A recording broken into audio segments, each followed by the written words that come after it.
Okay, good evening. Call the meeting to order here, 5:02.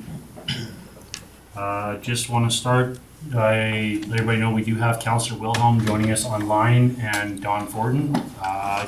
Just make sure you guys can hear us before we get going. I can hear you. Jeff.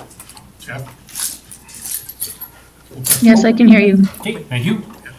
Adoption of the agenda, 2.1. I know we have a couple additions from administration. Your Worship, item 9.5 we are removing from the agenda.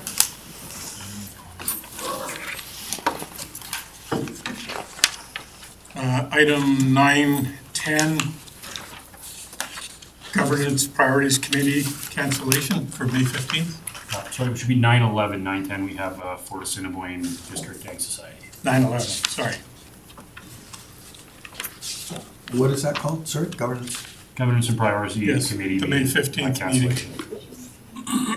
And then in closed session, we would like to add refresher workshop, strategic planning review, FOIP 23. 12.3. And we would like to add personnel matter, FOIP 17, Okay, for 12.4. and the legal issue, FOIP 21. Legal issue FOIP 21. Yes. That'll be 12.5. Any additions from council? Not seeing any. Can I get a motion? Councillor Kuchen? I'll move that the agenda be adopted as amended. Thank you. Motion on the floor. I'll call the question. All in favor? In favor. Thank you. That's carried. 3.1, adoption of the minutes. Any issues anybody see there? Seeing any? Want to make a motion? You're looking for a motion? Sure. Councillor Deeb. Sure. Move that council adopts the minutes from the April 24, 2024 meeting. Okay, thank you. Motion on the floor. Call the question on that. All in favor? In favor. That's carried. Now, just given we have a few people in attendance here and going to be kind of jumping around a little bit just to be cognizant of everybody's time. Start out with our first delegation, item 6.1 on the agenda, Community Futures Yellowhead East. Michelle? Hi, everyone. Thank you very much for once again allowing us to come and provide our presentation to you for our 23-24 annual review. We have a bit of a slideshow that we'll walk you through. I'm sure you all have copies in your package as well. But we won't spend too much time on some of the usual items that we do because I think you all know who we are now, and I don't see anybody new that we're not familiar with. So, but I did want to introduce Lillian Weiser. I brought her with me today. She is our new Community Economic Development Coordinator. So you will get to know Lillian a little bit more as time goes on, and she'll also be your direct liaison in regards to Lemonade Day moving forward. So who we are, what we do, and how we do it. I like to believe that you do know that now, particularly now that Reeve Cush is on our council. I'm sure he's bringing all the information back to you in council in regards to the things that we're working on currently and maybe some of the things that have gone on in the past year. As you know, you are a stakeholder with the organization. You're one of 10 that you see there. In the little map on the right-hand side in Alberta, that consists of all the different villages and communities that we also look after in addition to the 10 main stakeholders. We have a message from the chair that he wanted to provide to you. I'll just quickly go through that for you. He has said, as I reflect over the past year, none of the financial support and advisory services provided by Community Futures Yellowhead East would exist for small business and future entrepreneurs without directly linking it to the dedicated efforts of staff and board of directors. Our staff connect with our clients and the communities we serve, developing custom-made solutions for increased success to our small business community. Our success is directly linked to the hard work of our team. We've made extraordinary progress this year, and I'd like to personally thank every team member for their energy, commitment, and consistency in driving our business model forward. For the team at CFYE, the things that matter are ultimately driven by our purpose, by the reason we exist, to help small business and communities thrive. I would also like to sincerely extend my sincere thanks for the supportive Community Future board members who donate their time and expertise. This experience and guidance go a long way in providing a valuable direction to our team. This is the beacon that always cuts through the fog of uncertain times, enabling us to know in which direction to head. Community Futures has demonstrated once again its value to Canadian small business, the economy, and our respective communities, value that will grow only greater in years ahead. In closing, to our municipal partners who make it possible for the Board of Directors, our Executive Director, and employees to build a more sustainable Community Futures network for today and for the future, thank you. In every circumstance, we're dedicated to helping you and small business thrive. Nick Gelch, Board Chair, Community Futures.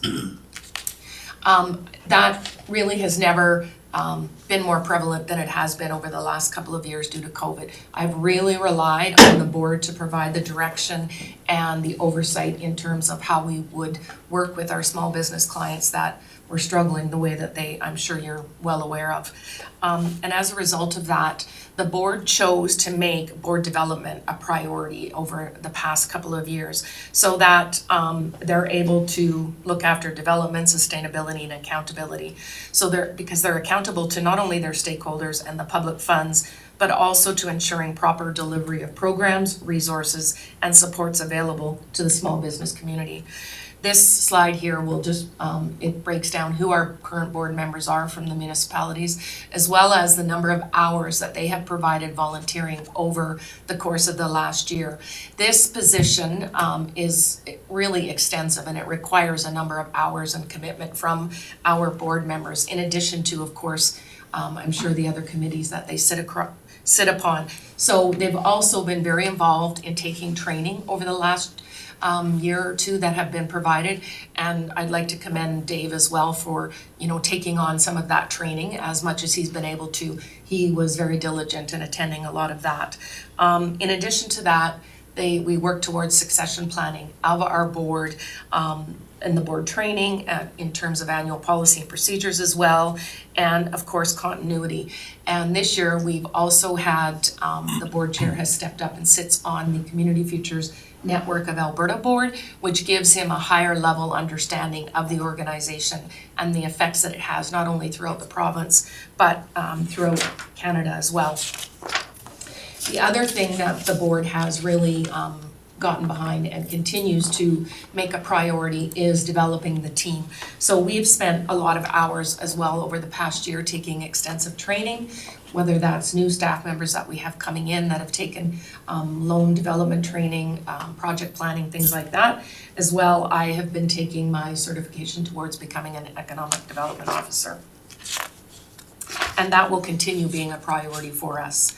As I'm sure you're aware, last year we spent a lot of hours on economic recovery between the number of challenges that we faced as well as opportunities that presented themselves.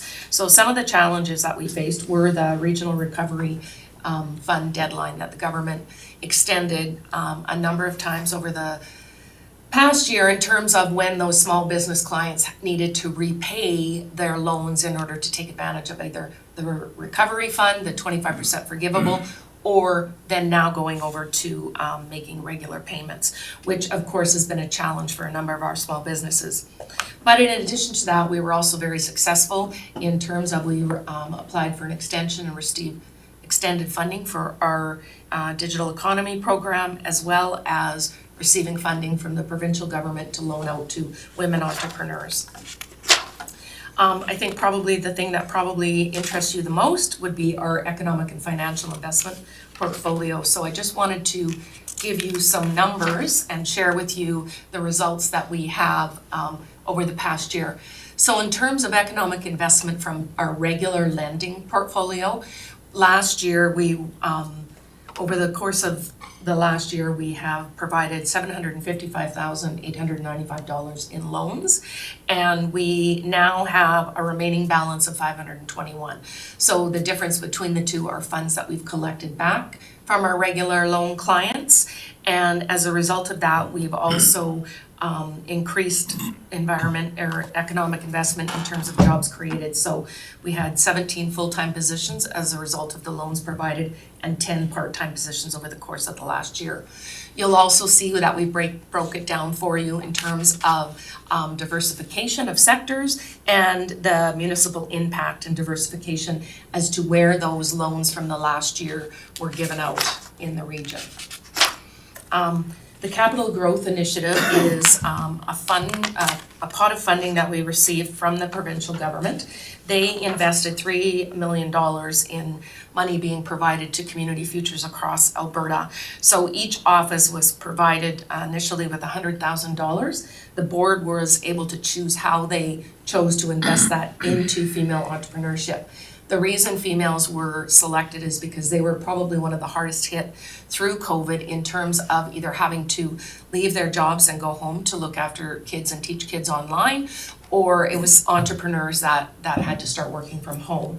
And so through that funding that was provided to us, the board chose they had the ability to provide loans between $10,000 and $75,000. Our board made the decision to provide $10,000 loans.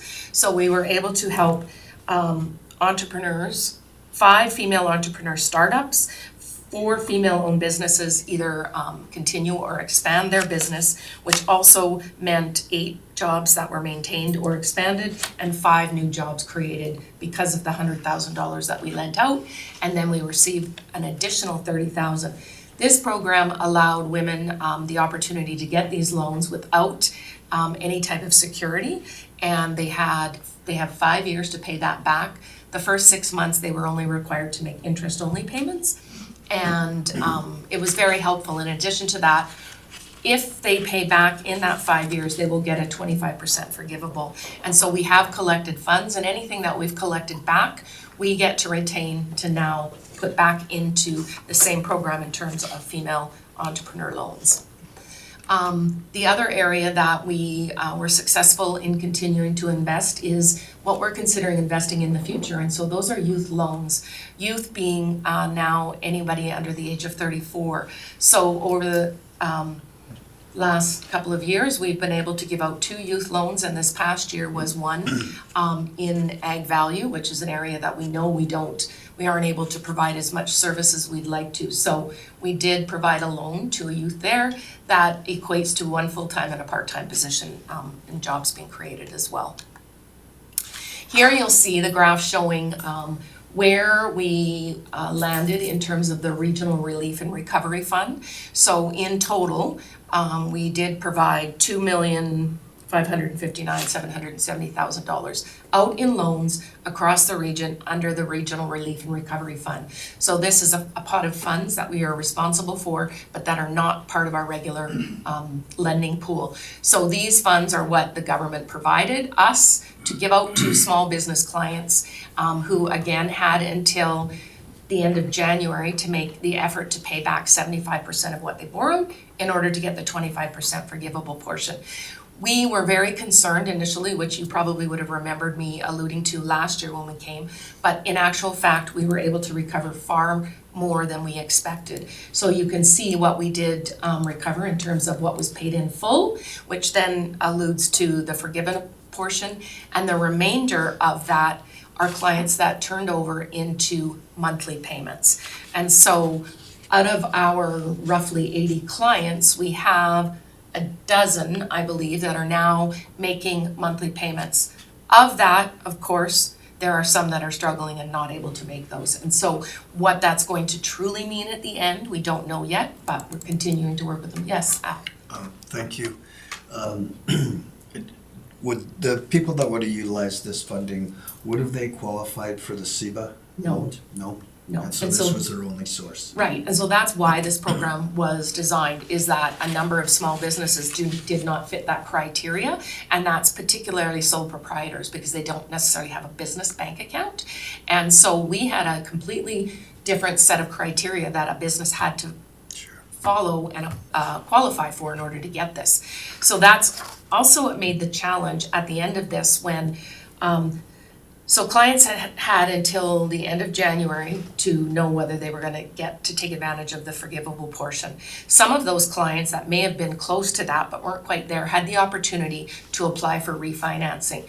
So they were either able to go to their bank if it was a CEBA loan, or they were able to come to us and apply for refinancing so they could take advantage of that forgivable portion. The problem with that was the banks were allowed to give those loans in the same manner in which they did to begin with, that are unsecured. If we looked at refinancing those clients, we now had to take that risk on. So we had to know that they had security to qualify, they had to be able to prove that they had this increase in sales and that they would be able to take on that loan. So unfortunately, of the 6 clients that applied, only 2 actually qualified for the refinancing in order to still take advantage of the forgivable portion, which meant the number of those clients that are now left to make a payment from now until the end of December 2026, it's quite difficult. And so again, at the bank still has the option to allow those clients to make interest-only payments until December 31st. But on December 31st, then whatever's left owing is owed in one balloon payment. So again, our board made the decision they did not want to do that to clients because they feel it's setting them up for, failure. However, we are still willing to work with clients to make whatever amount of payment that they can, interest plus 10%, even as low as that. But understanding and working with them that big payment's gonna have to come at the end, and how can we help them to survive through some of that. So we are seeing some consistent NSFs coming through with some of those clients. We're doing our best to try to work with them. Unfortunately, we're not able to communicate with all of them. So again, at the end of the day, we have our criteria that we're going to have to follow, and it will be up to the government as to how they collect on that after that. So these next 2 slides basically just provide you with a breakdown that you would have seen similar last year, where the sectors are for the money that was lent out, as well as the municipalities that those businesses reside in. We take pride in the fact that we were able to provide a loan to every single municipality within our region. Of course, it always stands to reason that it's not as balanced as we would like to see it, but that's often because of that's where we see more people coming from based on population, that kind of thing. We really rely on all of our partners to get the message out to community, to residents, to business owners in our municipalities, because we are a staff of 3 and we have 10 municipalities to look after. So there's only so much we can do. So the more council knows and the more our board members understand what we do and what we offer, you're able to provide that information when you're out in community and make those referrals, telling people what kind of services and supports that we can provide to our small businesses. Another program that is new this year is what's called the Zebra program. So we've always had the Entrepreneurs with Disabilities program, but what COVID has done is it has really resulted in a lot more mental health concerns and issues for a number of people, particularly small business owners that struggle already with a number of neurodivergencies. And so those are things like ADD, things like that. And so because of that, a number of small business owners are finding themselves with a struggle in how do they continue working with their business with all of the other challenges that they're facing. So what this program is, it will marry entrepreneurs that do have any of these self-proclaimed neurodivergencies with coaches that also have neurodivergent abilities and in terms of ADD, so we can set them up one-on-one coaching for longer term. We have a program and a pool of funds that allow us to do this. So that's something that we've seen a huge increase over the last year, and in fact, we won an award for working with the number of entrepreneurs that we have throughout the region. Here's what we really have to present to our funders in terms of our performance standards. And the minimum performance standards you'll see is the first column on the right. Our target is what between staff and board is set every year, and then what our actual figures are. There is an error there unfortunately, under our actuals for the dollar value of loans. So this is actually $282,000.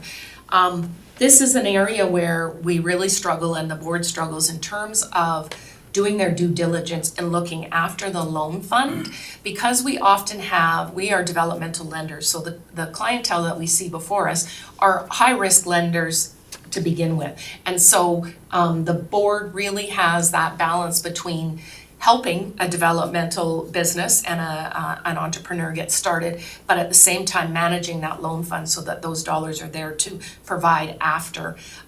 We've managed to meet, the board has set some new criteria in terms of their risk tolerance. And so while we manage to meet the number of loans, we look at trying to work with clients to lessen the amount that they're asking for while still being able to help them. And so it's a very fine balance that we need to meet, and as you can see, not here, but we were unable to meet that. And so that's something that the board will be looking at our next strategic planning session this month as to how do we look at balancing that some more so that we are getting those dollars out. We are meeting our expectation from our funders, but we're also looking after the loan portfolio as well. This next slide represents the figures that we presented to Prairies Can this year, and you'll see there's not a lot of difference in it, but we do have some strategies that we'll be looking at moving forward so that we are not only meeting those but exceeding them as well, but yet still keeping that balance. As I mentioned, we were successful in getting an extension to the program, so we have our digital service squad member until the end of September. I've also put a proposal toward the board that has been approved that we will look at a way to continue with this position going forward, but extending the criteria that he's able to work with. Because the funding that criteria that were provided for that position right now, they're not allowed to work with nonprofits or any unregistered small business, which has limited us quite a bit. We know our nonprofits again, have struggled extensively over COVID and their ability to continue working and being sustainable. So our plan is that we will be able to work one-on-one with our digital service squad member to help them with their online presence and their marketing abilities in order to become more sustainable themselves. So really, what's next? Of course, there's always new projects, new opportunities, and new partnerships. We are working on 2 provincial programs right now. One is an online learning program that has been piloting. We have hired a consultant to come up with some online learning modules that will allow small business owners to go online at their own pace to develop, whether it's a business plan, to learn more about starting a business, as well as human resource supports and resources for small business owners. So we have had staff pilot the modules that have been developed so far, as well as small business owners throughout the region have piloted. They've presented the material back, and we hope to have these up online and running before June. In addition to that, we're working on a disaster recovery business continuity project. As I'm sure all the municipalities are right now, also looking at disaster recovery and fire smart and things as a result of a lot of the disasters from last year. We were very involved in a number of those disasters last year, which also took us off guard in terms of how do we continue to provide supports and services to businesses that may be evacuated from their communities. So we are, again, we've hired a consultant to come up with a number of ways that we can work with our small business clients. We were convinced that COVID helped them come up with business continuity plans, but that's not the case as a result of this. And so we want to do what we can to help businesses recover from that, recognizing we don't play a role during a disaster, but we most certainly do before and after. And so there's a way that we can work with our municipalities as well to provide those kind of supports to small business. So building on the future, what can you do, what can we do, and how can we do it together?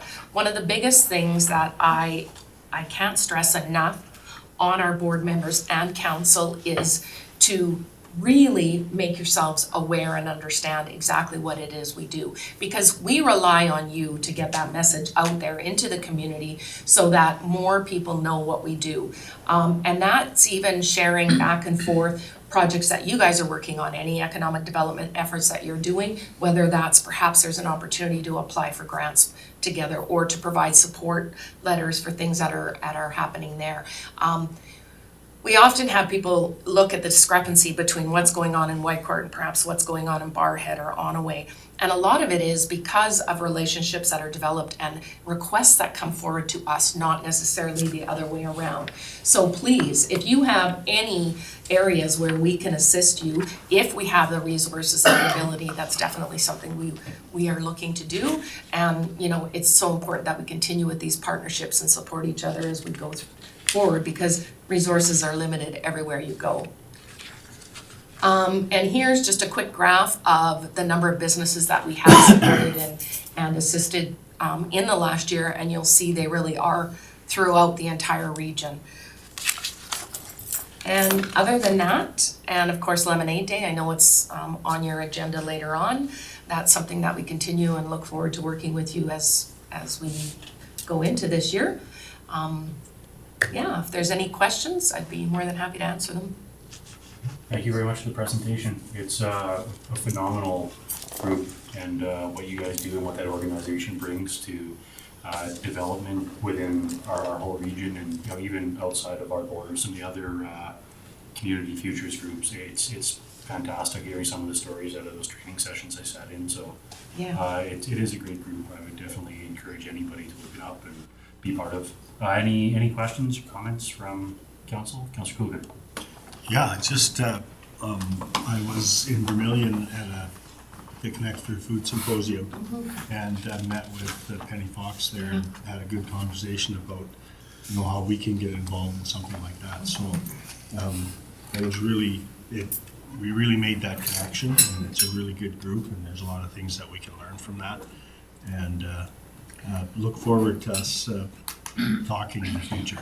I love that, Peter. I know that's a program that we talked about in the past when we did some strategic doing around agriculture, and I know there's a number of concerns and issues, and it's something that we would really like to be involved with in trying to move forward. And I've actually learned a little bit of information this week too about how we can perhaps use our loan fund in a specific manner in terms of agriculture. So that's something I would relish, you know, being a part of. And Dave, just lastly, I want to say thank you very much. It's been great having you.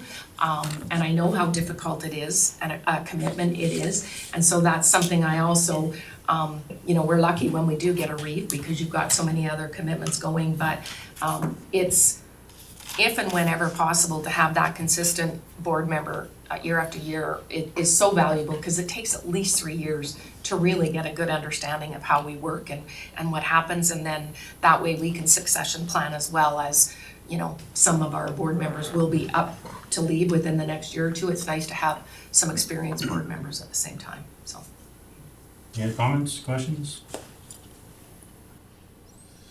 Well, with that, again, I'd like to thank you guys very much for your time, and again, thank you for everything you guys bring to the community. Can I get a message, or not a message? Can I get a motion? Sorry, from council to move it for information. Councillor Dean. Sure, I move that council accepts the Community Futures Yellowhead East Annual Presentation as information. Thank you very much. With that, I'll call the question. All in favor? In favor. That's carried. Again, thank you very much for your time. thank you. I think we're gonna just sit for a few minutes. Excuse me. Probably move down a couple minutes behind here, but move down to our 6.2, 525 delegation, the Freeman River RV Park. Good evening. Hi. Hello. No, that's sorry, Shanine. Yeah. Or just making sure I didn't pronounce her there wrong. Yeah. I feel like we could run around the table here, let you know who you got, and we'll. Okay, Mr. Bichon, if you want to start. I'm Andre Bichon, I'm the acting CEO. okay. Heather? I'm Heather Anderson, Acting Recording Secretary. Aye. Bruce Prestige, Councillor from Blue Ridge, Division 5. I'm John Burrows, Councillor for Whitecourt West. Dave Cush, Councillor for Anselmo and Reeve. Peter Kilkin, I'm Councillor for Freeman River Goose Lake. And Alan Dean, Councillor for Whitecourt Division 3. Joan Slutwig, Director of Community Services. Jeff Zen, Director of Infrastructure Services. And online here we have Councillor Wilhelm. Councillor Wilhelm, Whitecourt East. Thank you very much. Whenever you're ready. Okay, bear with me. Okay, my name's Janine Beauregard. I'm resident of Fort Assiniboine, owner-operator Freeman River RV Park. I'm joined here today with my supporting friend Renee Duran, has been helping me prepare documents presented. I would like to extend my appreciation to council for accepting my letter and the opportunity to speak here today. As you're aware, I'm here to request for your assistance to apply for recent drought and flood protection program announced by Alberta government to secure the banks of Freeman River Freeman River on my property. I have written a detailed explaining the devastation that this river has caused to my campground and my home since I purchased it in 2012.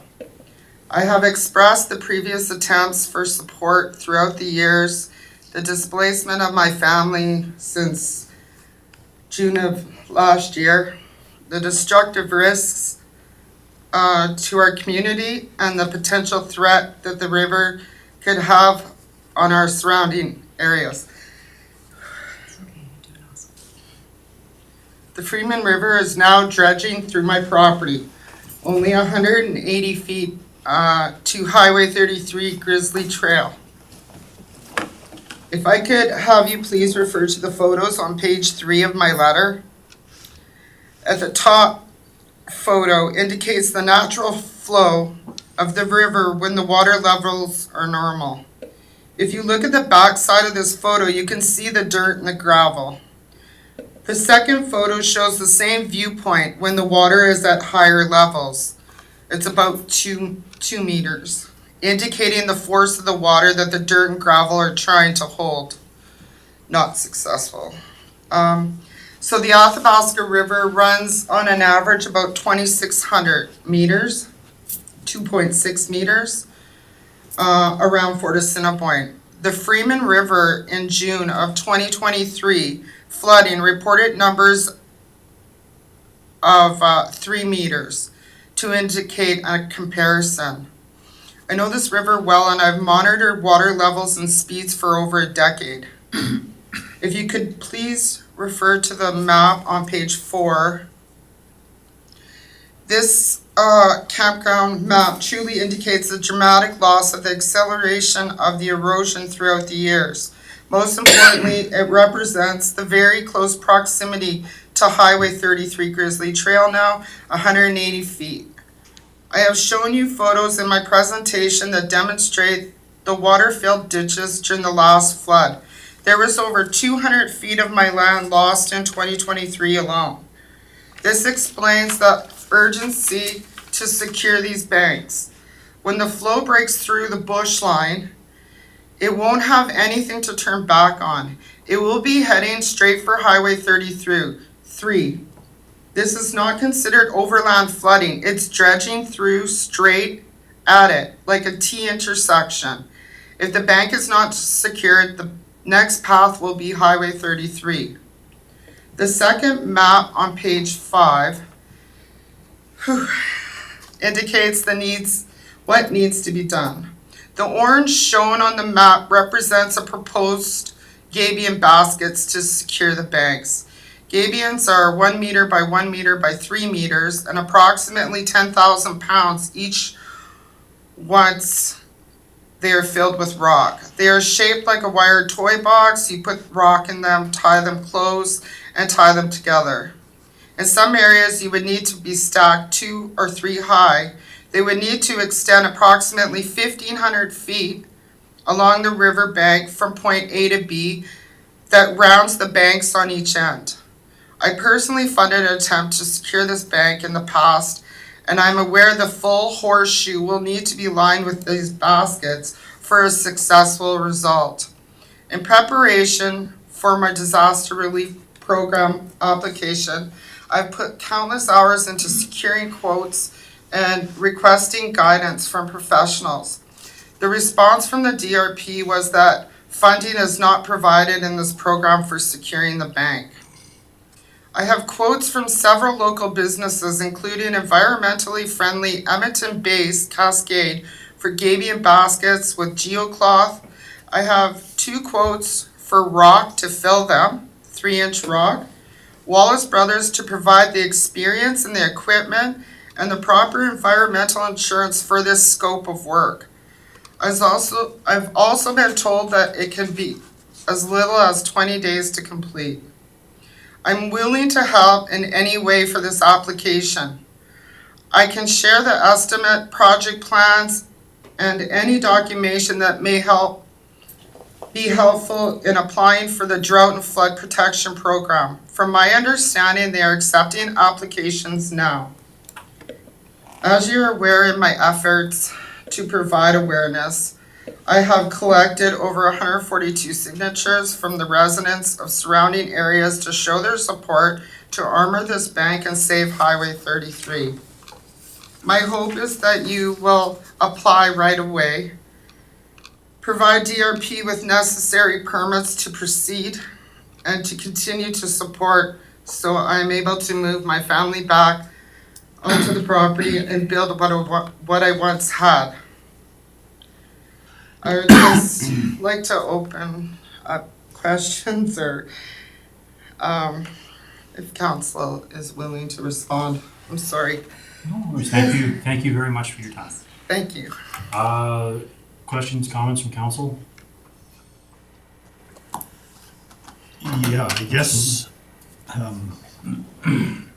through the chair, I guess the question that I have, more than anything else, is that the mitigation that was done years ago there is what caused, was the causation of the problem now, because they redirected the river and now, instead of flowing along its natural course on the far bank, it pressures back and then it comes through where you're at. So I have no background information, because my understanding is that this went all the way back to 2007.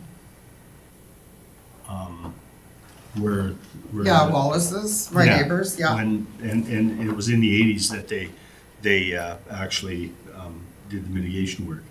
So, what has the province committed to this? Because if there were applications that the county did before, I haven't seen them. Yeah, like it was back in, when I first bought the property in 2012, it was a month before the big Calgary flood. I flooded on the Freeman River and I lost 8 sites. And I went through the whole thing, that's when they were supposed to give 900 million down, but most of it went down south to try and do it back then. And back then, I know because I tried to get a pump out, so I knew my property was 600 feet wide between the river. I was just short of 600 feet, and now there's 180 feet. But the issue is, I know everybody I tried to explain it to, they keep saying, yeah, I know, they keep fluffing off, but it's not the river just widening and taking foot by foot because it's only gravel and dirt. But what's happening from the regional channel is horseshoeing through the highway like this. So once it hits that 180 feet and it goes through that bush, there's nothing to turn it back. On that spot, there's nothing going to turn it back. That whole channel of river is going to be going down Highway 33. That's the importance that I'm trying to express. I know there's been numerous amounts of flooding in the area, but it's a ticking time bomb. Like, you guys can come to my property, visit it anytime you want to see the extent of it. Like, it's pretty serious. And I've been trying to do this for like 10 years, but now it's like 10 feet from my home is horseshoe right through the middle of my campground. Like, there's still a chance to save some of it, which if we don't do something now, it's gonna hit the highway anyways, and you're gonna have to do something anyways. So like, just applying, I was told by Corinne that the program opened up again, yesterday, she said. So like, if I can just get help, because I can't apply for it, trust me, I've applied for everything I possibly can, or like a chance, but I can't personally apply for it, but I'm willing to help my council or just to help to get the funding to fix this. I'm just gonna go online here to Councillor Wilhelm and then over to Andre. Go ahead, Councillor Wilhelm. Hi, Shanine. Just a quick question. Have you talked to your MLA about the situation? Is he currently aware of what's going on there and the applications you made and what's happening with the river erosion? Yes, I have. I called his office 3 times. I went to his office twice. I was actually waitressing at the cafe for the first time in my life, and who walked in? He came for lunch. So I kind of got in his ear, and I explained it to him, but everybody keeps saying, like, you know, we're losing roads here. The river's getting wider, but it's going to hit this highway like a T intersection, and that's what he was saying to me. Well, we tried to fix the Athabasca River, like we tried to do it. But if you just fix a straight stretch of what I tried, if you just do a little part of it, the river just digs behind it. I put like $5,000 worth of big rock to try and save my road, and if you don't do that whole horseshoe, it's just gonna dig behind it and go, like, take it out. All that rock is in the river. So like that's what I mean, that whole horseshoe. But he just said that when it hits the highway, we'll fix it. Andre? Your Worship, Ms. Beauregard is correct that the program information was released yesterday afternoon. Administration's gone through it a bit. The province is allocating $25 million per year for 5 years for the program. And although we haven't totally gone through the document, it is earmarked for critical infrastructure items. Private properties are not eligible. But administration has met with the DRP caseworker that is working on her claim, and we do know that they are actively working on the claim, and I've gathered a bit more information, and they should be getting back to you relatively soon. Yeah, no, I've been approved for my business and my residential through DRP, but like I said, they are not funding the armor of the bank. They will not fund it. Mm-hmm. So like, everywhere I go, everyone just keeps pointing fingers at each other. Public lands, no money. Environmental, oh, well, go here. The county has no money. Like, you know what I mean? Like, it mark my words, it's a ticking time bomb. If that river goes through that bush, and it looks calm as can be through there, but if it goes through that bush, like, you're gonna have that whole river, 3,000, that's more water than the Athabasca has when it flooded last time. And it runs on a regular flow of like 6 clicks. My last flood, it hit 390 clicks. Like, how are you gonna stop that, right? Like, once it pops through that bush, like, that whole valley is gonna be filled with water. Those homes, School buses drive on that highway. It's evacuation routes for Swan Hills. Like, something needs to be done. Go ahead, Councillor Coogan. Yeah, through the chair, to Andre. We had a similar, we presented, I don't know how many years in a row, Bruce, the problem that existed on the Athabasca River, where they're now fixing, and I don't know how much money they're spending there. And they just didn't deal with it until the bridge became a problem for the bridge. So what would our approach as council be? Because we were asked, you know, what is happening, where do we think there is problems? And now they're fixing that after it almost ripped the bridge out. So can we use that as an example to say like Highway 33 is at risk? And because when I look at the map here, this comes from somebody who doesn't understand, but I know where the old river channel ran. And when you look at the map here, the distance that it's traveled over actually to the northeast is pretty dramatic. And that where it's gonna go now, if you look at the map, it will actually go through, because that's the natural, the old channel. So how do we approach that with transportation to say, look, you know, we had this problem at the bridge here, you didn't deal with it. Through the chair, Councilor Cogan, we do know in conversations with the DRP representatives that they're aware of the situation.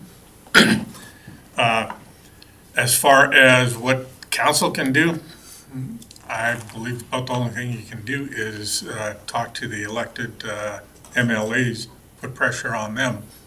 As far as the county goes, other than that, there's not a lot the county can do.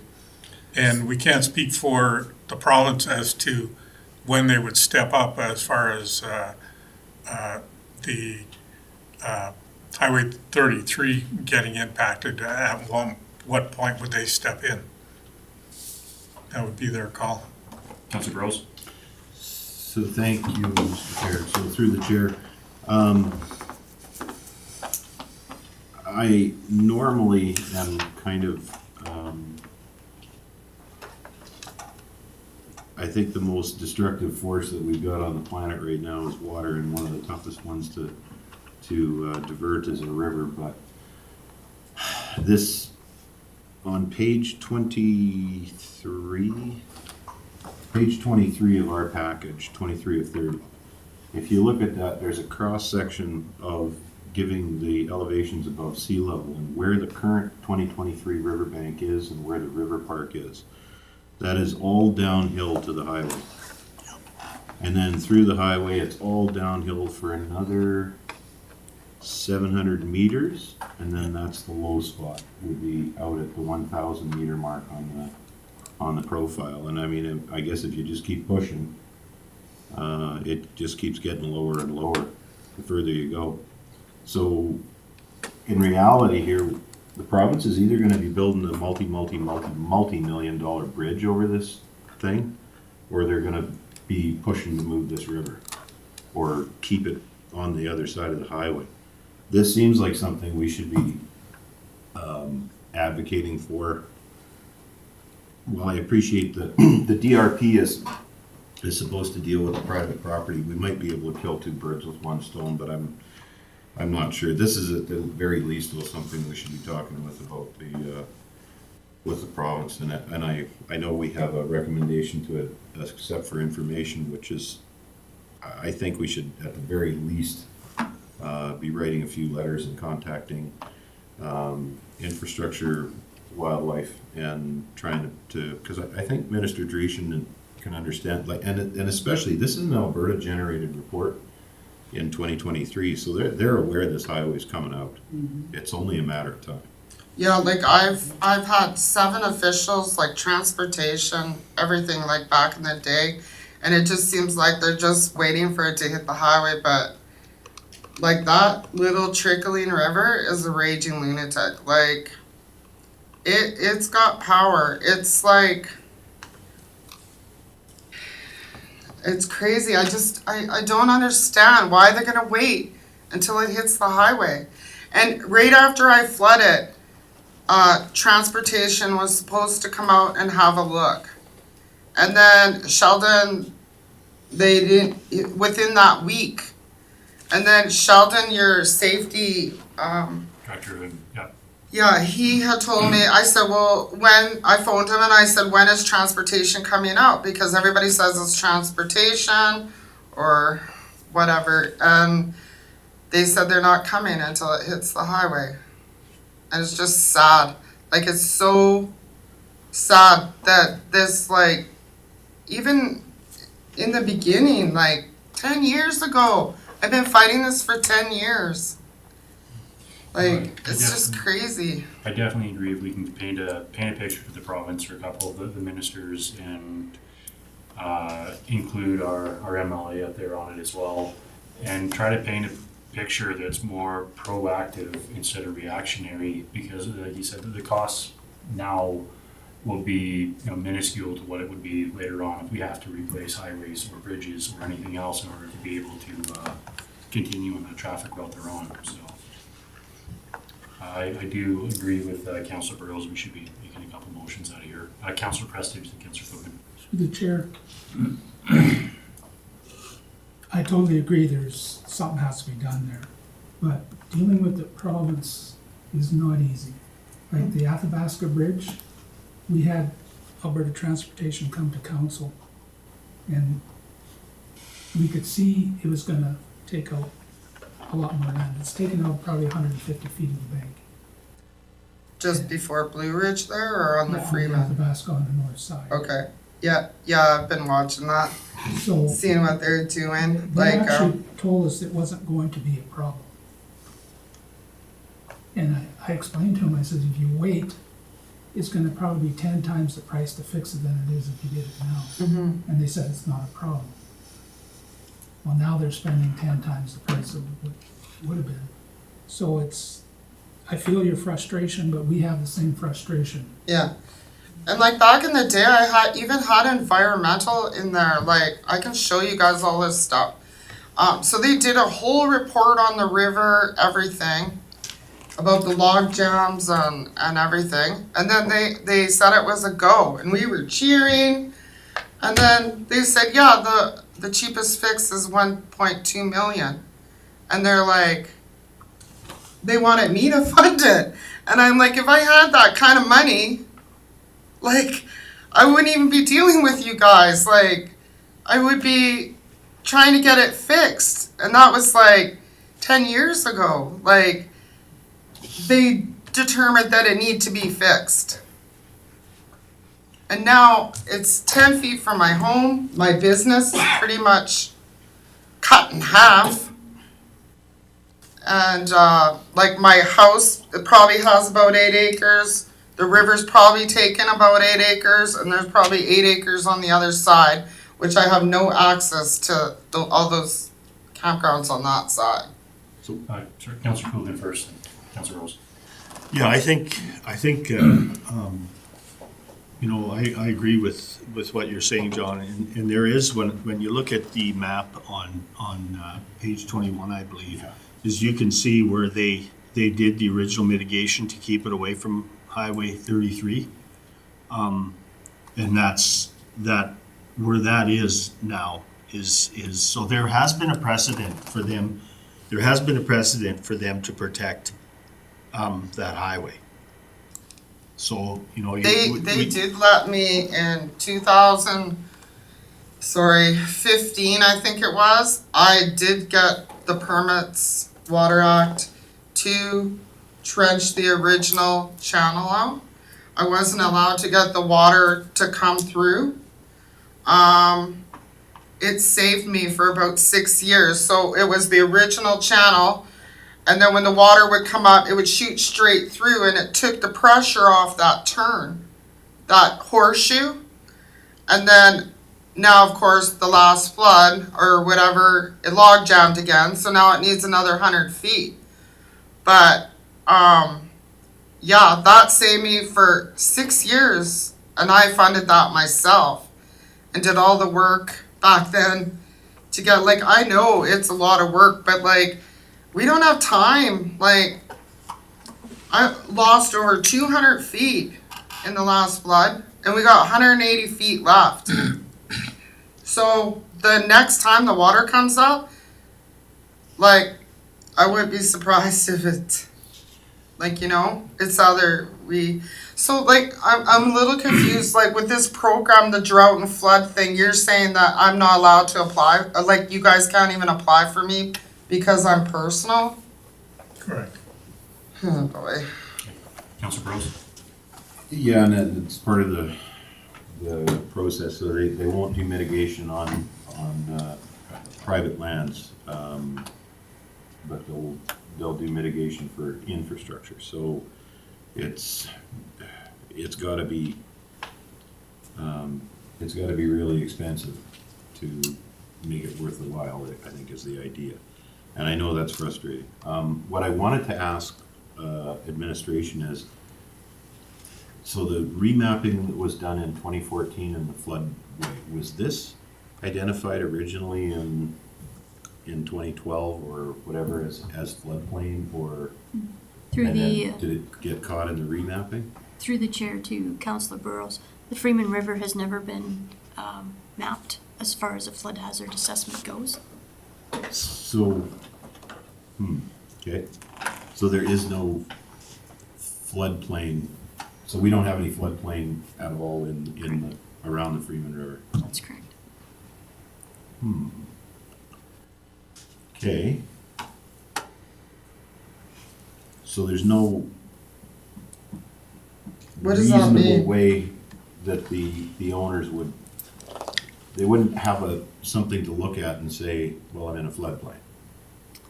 Through the chair to Councillor Burrows, that's correct.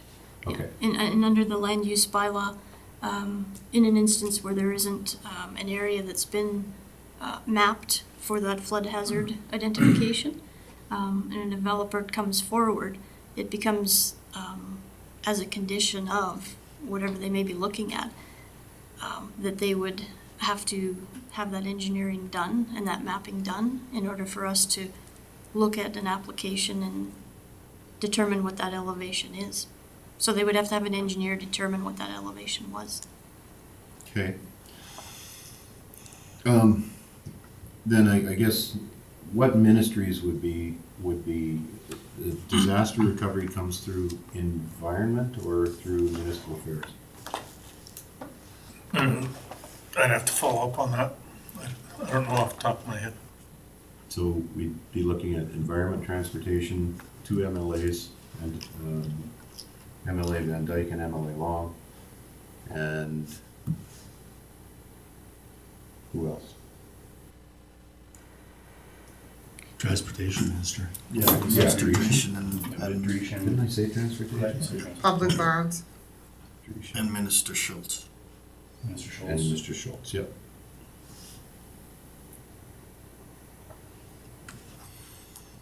Okay, back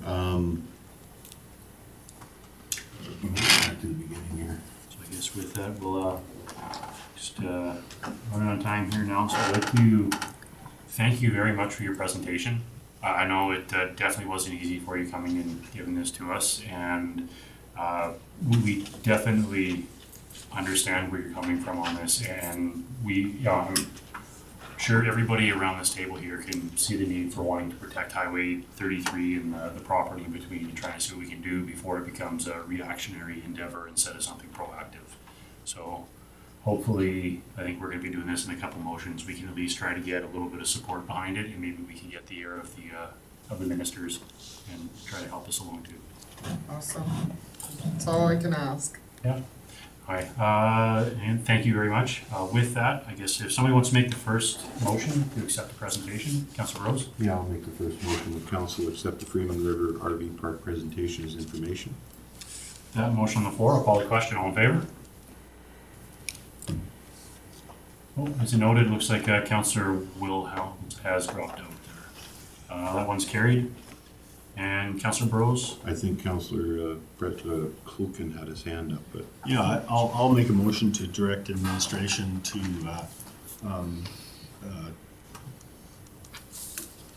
get a list of the people that we need to contact for, so that would be transportation, environment, municipal affairs, and our MLAs, and get a letter together to let them know that this is becoming a big problem. Does that make sense? Sort of. Sort of. Rather than gather a list of names, perhaps council directs administration to draft letters expressing concern regarding the location and the Impact on. yes, the impact on Highway 33 On Highway 33. and the private property. Does that work for you? That works for me. Any discussion on that motion?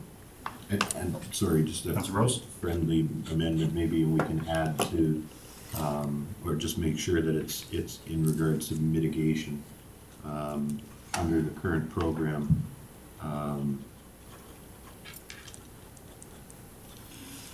And I would just name the ministers as, Minister Dreeshen, Minister Schultz, MLA Van Dyke, and MLA Long.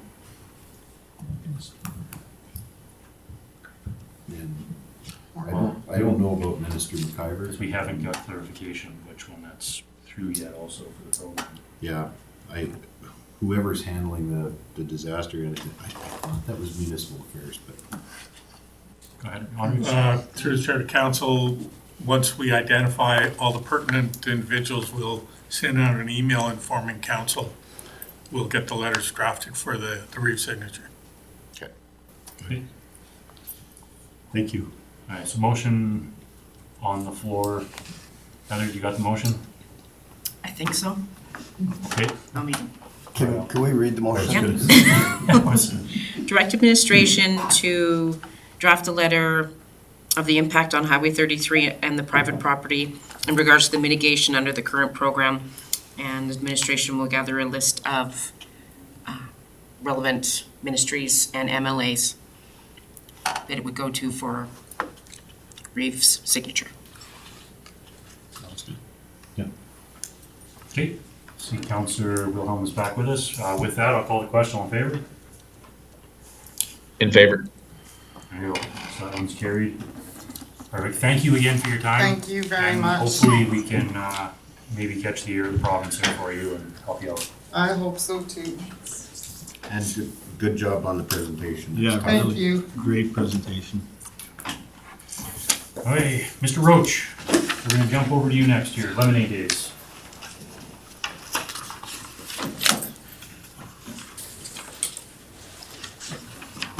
Good evening, council. My pleasure to be here. I'll keep this as short and sweet as I can because we're all familiar with Lemonade Day, and thank you to Community Futures for your wonderful partnerships and your presentations and all the great things we get to do together.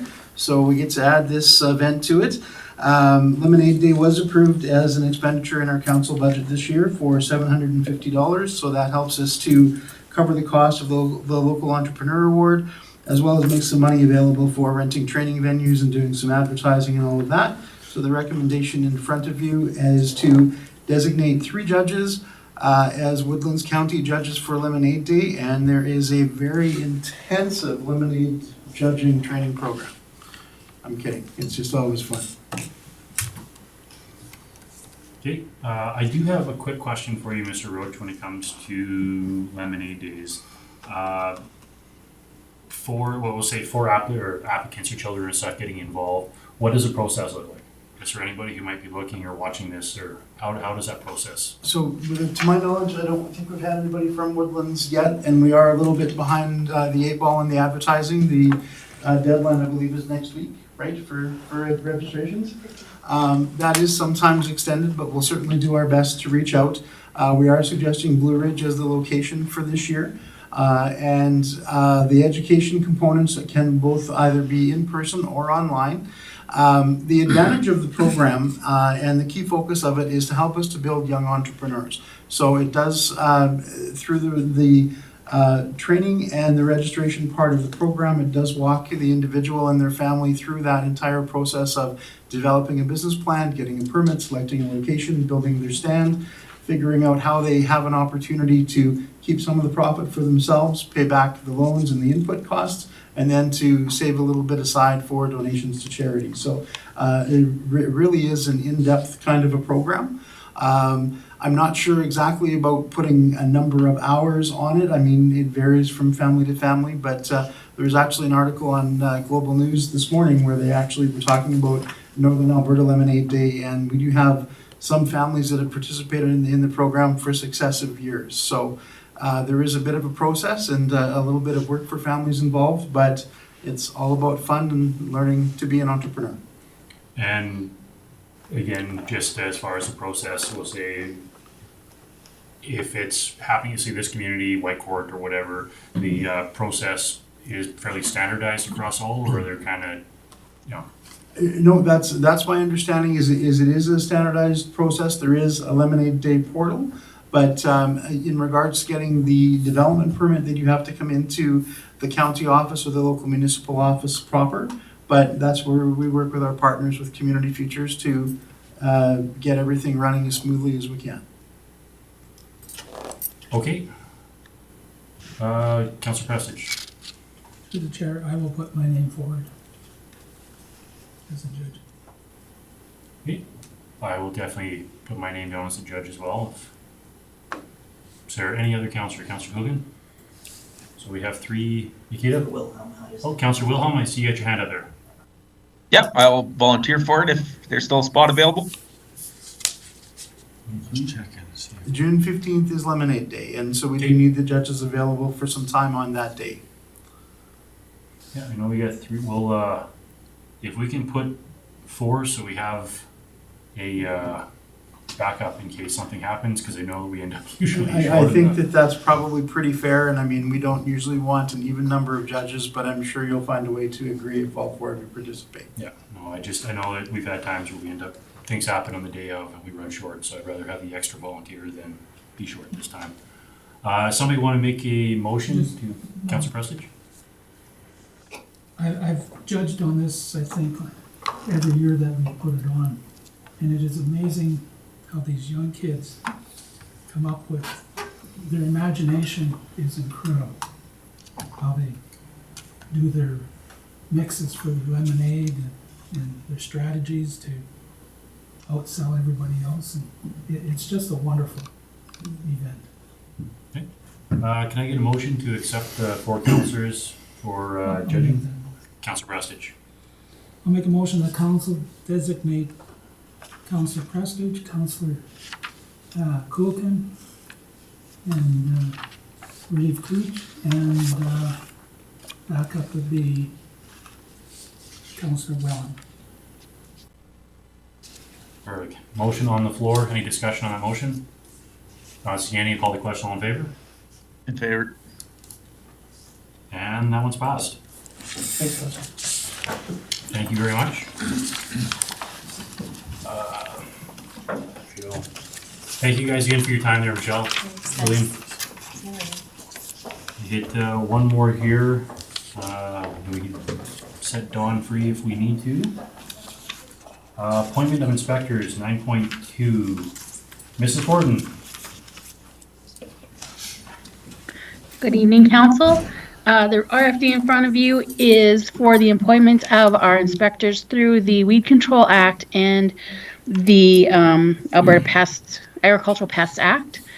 So we basically would have liked to appoint all our Ag Services staff.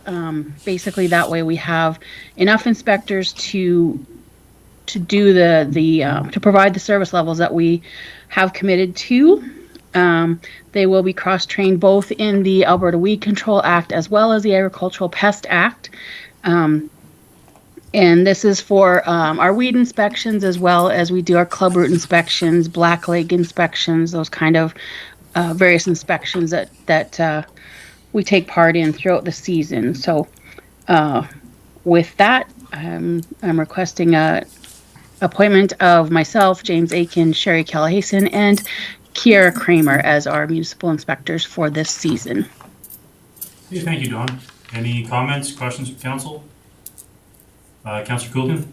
Yeah, I'll make the motion that the council appoint Don Fortin, James Aiken, Sherry Callahason, and Kiara Kramer as municipal inspectors under the Alberta Agriculture Pests Act and the Alberta Weed Control Act for Woodlands County for the 2024 season. Thank you. Motion on the floor. Any discussion on the motion? Not seeing any. I'll call the question. All in favor? In favor. One is carried. It's been about an hour. Do you guys want to take a break or you want to do a couple more? Keep going? Keep going. Okay. 9.3, 2024 operating budget amendment. Mr. World.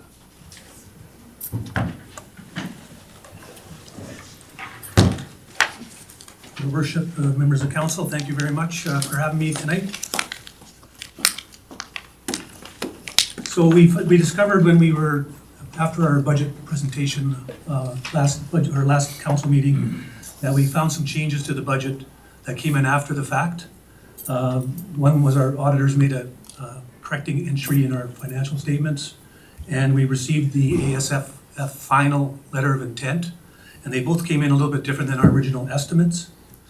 And given that we hadn't passed our tax bylaw yet, we felt it was appropriate to bring forward an amendment to the operating budget to capture those costs and the increase in revenue, so that we collect the right amount of requisitions for 2024. So the net effect was we were going to have to collect an extra $66,000 in taxes, and that would be passed on in the requisitions at the same amount. So the net budget impact is zero. And that will be reflected in our tax bylaw that you will see momentarily. Thank you. Any discussion from council on this one? Councillor Dean? Move that, excuse me, that council approves amendments to the 2024 operating budget. Thank you very much. Any discussion on that motion? See any, I'll call the question. All in favor? Favor. That one's carried.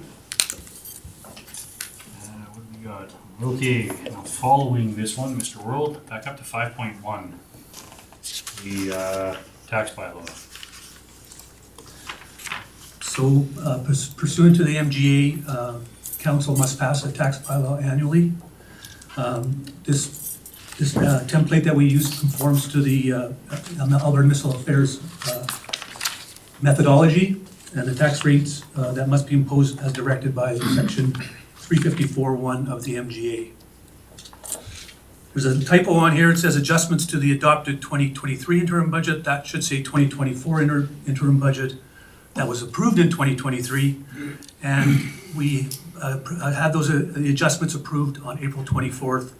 And the adjustments that we made today are reflected in the bylaw.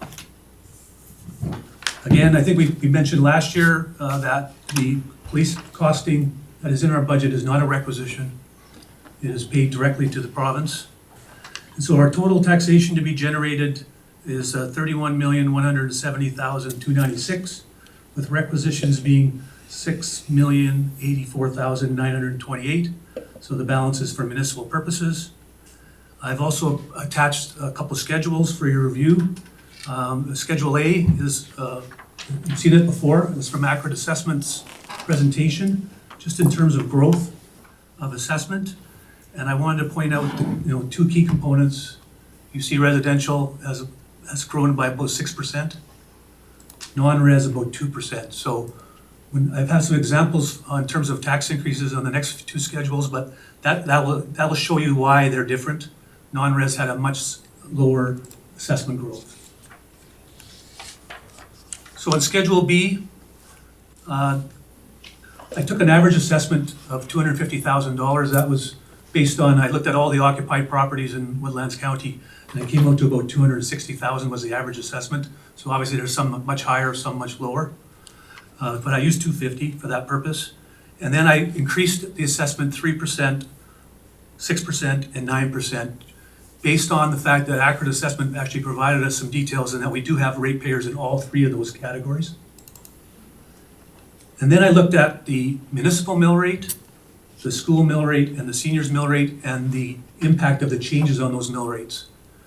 So if you look at a no assessment increase, if you had a property in Woodlands County that had no assessment increase, you're residential, and you're assessed at $250,000, you would actually have a tax decrease on municipal taxes of $12.60.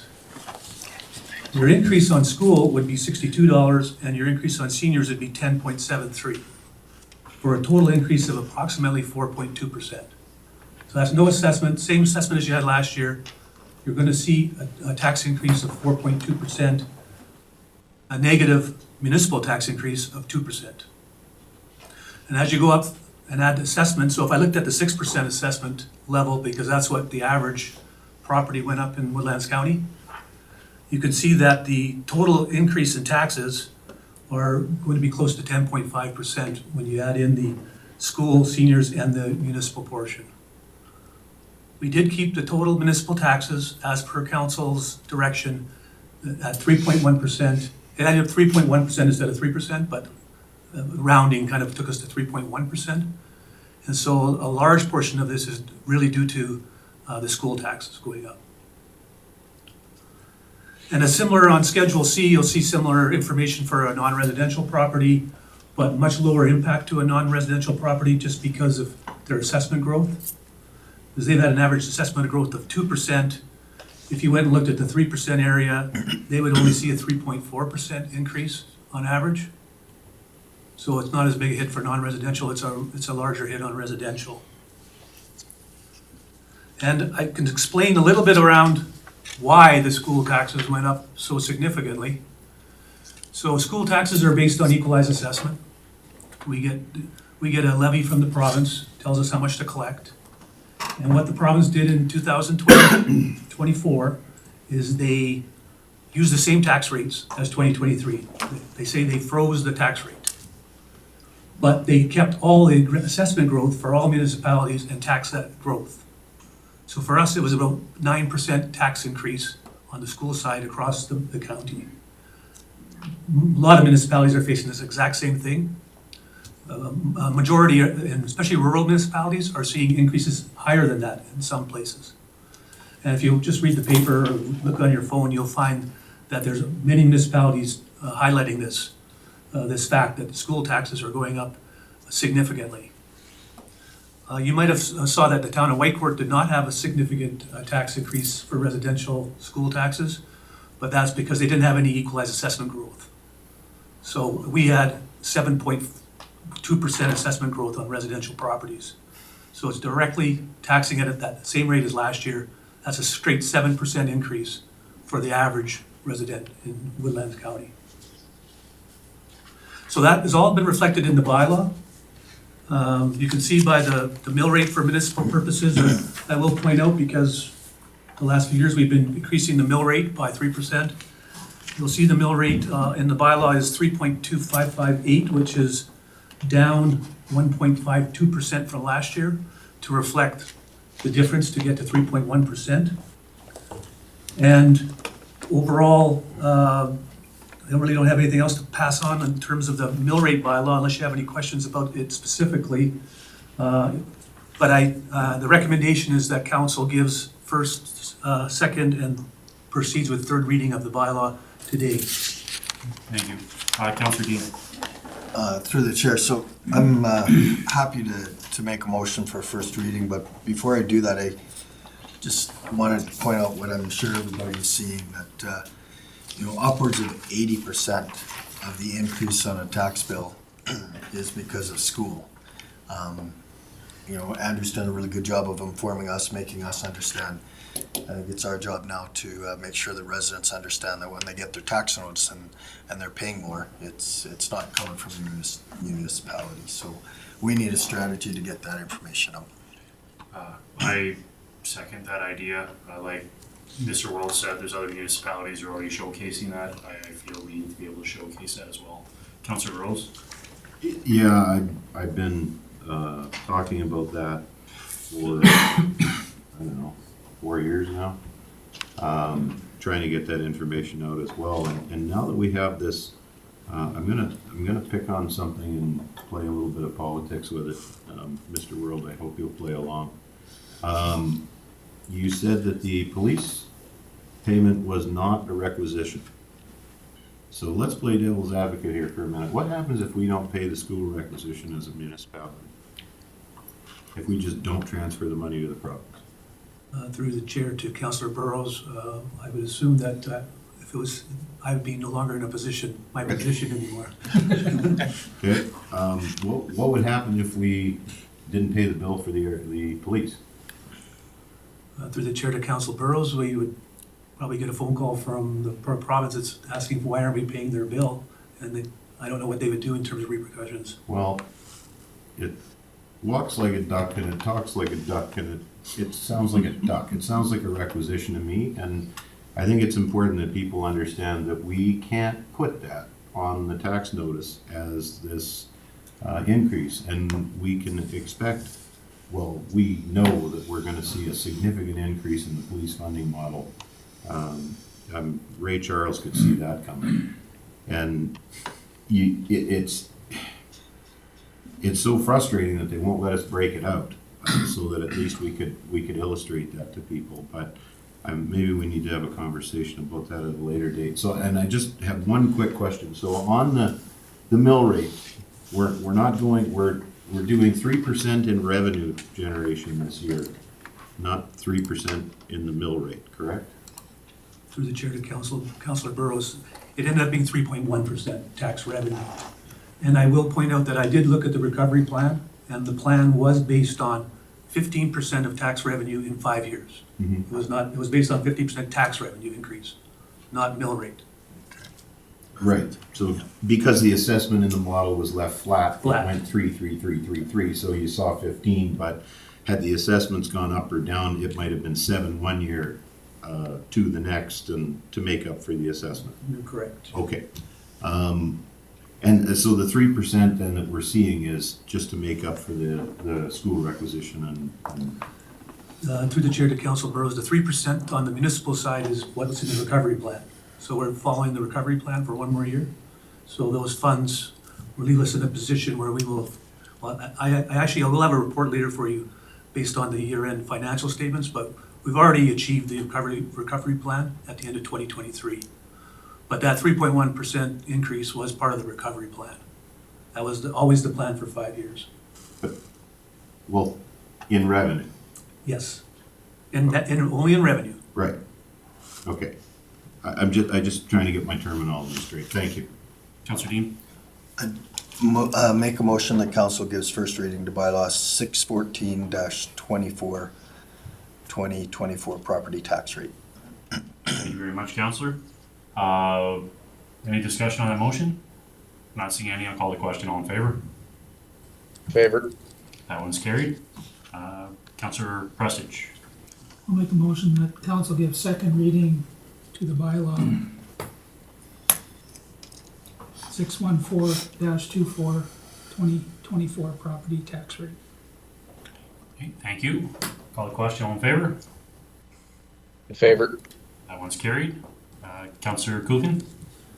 I'll make a motion that council proceeds to third and final reading to bylaw 614-24, 2024 property tax rate. Okay, motion on the floor. We gotta be unanimous to continue. Call the question. All in favor? In favor. That one's carried. And one more motion. Councillor Dean. Move that council gives third reading to bylaw 614-24, 2024 property tax rate. Okay, thank you. Final motion on the floor. Call the question. All in favor?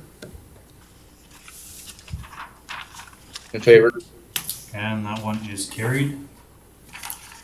Now hit 5 point, we got 2 more here, I think, for Mr. World, and then we can probably let him go, so. 5.2, bylaw 615-24 tax penalties. Your worship, members of council, you have a bylaw before you in terms of allowing us to charge penalties to our ratepayers for late payments on taxes.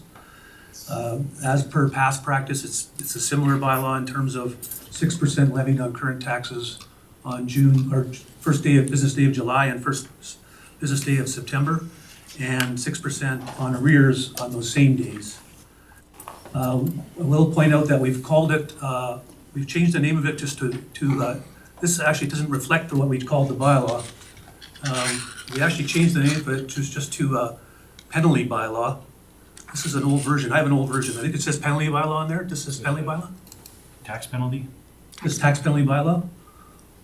Yes. Mine says 2024 on it, so I have an old version. So we did that because we don't want to have to bring this back to council on an annual basis. It's going to remain the same, and unless we make changes to the penalties, we will not have to bring this bylaw back for approval. In process, we're going to repeal bylaw 60123, which was the previous penalty bylaw. And we're recommending that you approve this bylaw with the first, second, and third readings today. Okay, Councillor Dean? Move that council gives first reading to bylaw 61524 tax penalty. Thank you. Any discussion on that motion? Councillor Burrows?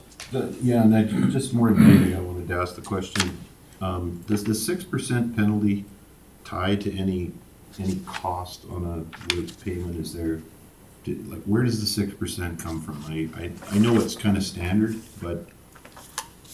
Through the chair to Councillor Burrows, yeah, it's been 6% at the county for a long time. There's many municipalities that charge a much higher rate. You'll see 9 and 12% charged. So I think it was lowered many years ago, because I think I was working here when we lowered it from the higher tax penalty rate, because we were dealing with ratepayers that would come to the desk one day after missing the payment and say, you're charging me 6% or 12% penalty for one day missing. So we thought it would soften the blow going down to 6, but it's really meant to be punitive so that they pay their taxes. Mm-hmm. That's our goal. It's a punitive tax or a rate because we want them to pay their taxes. We don't want to, you give them a 1% charge, there's a good chance they're going to, well, I'll defer that because my credit card's at a higher rate. You know, it is a high number on purpose. Okay, thank you. Okay, anybody else speaking to the motion? Seeing none, I'll call the question. All in favor? In favor? Okay. Do you want to give second reading? Councillor Prestige.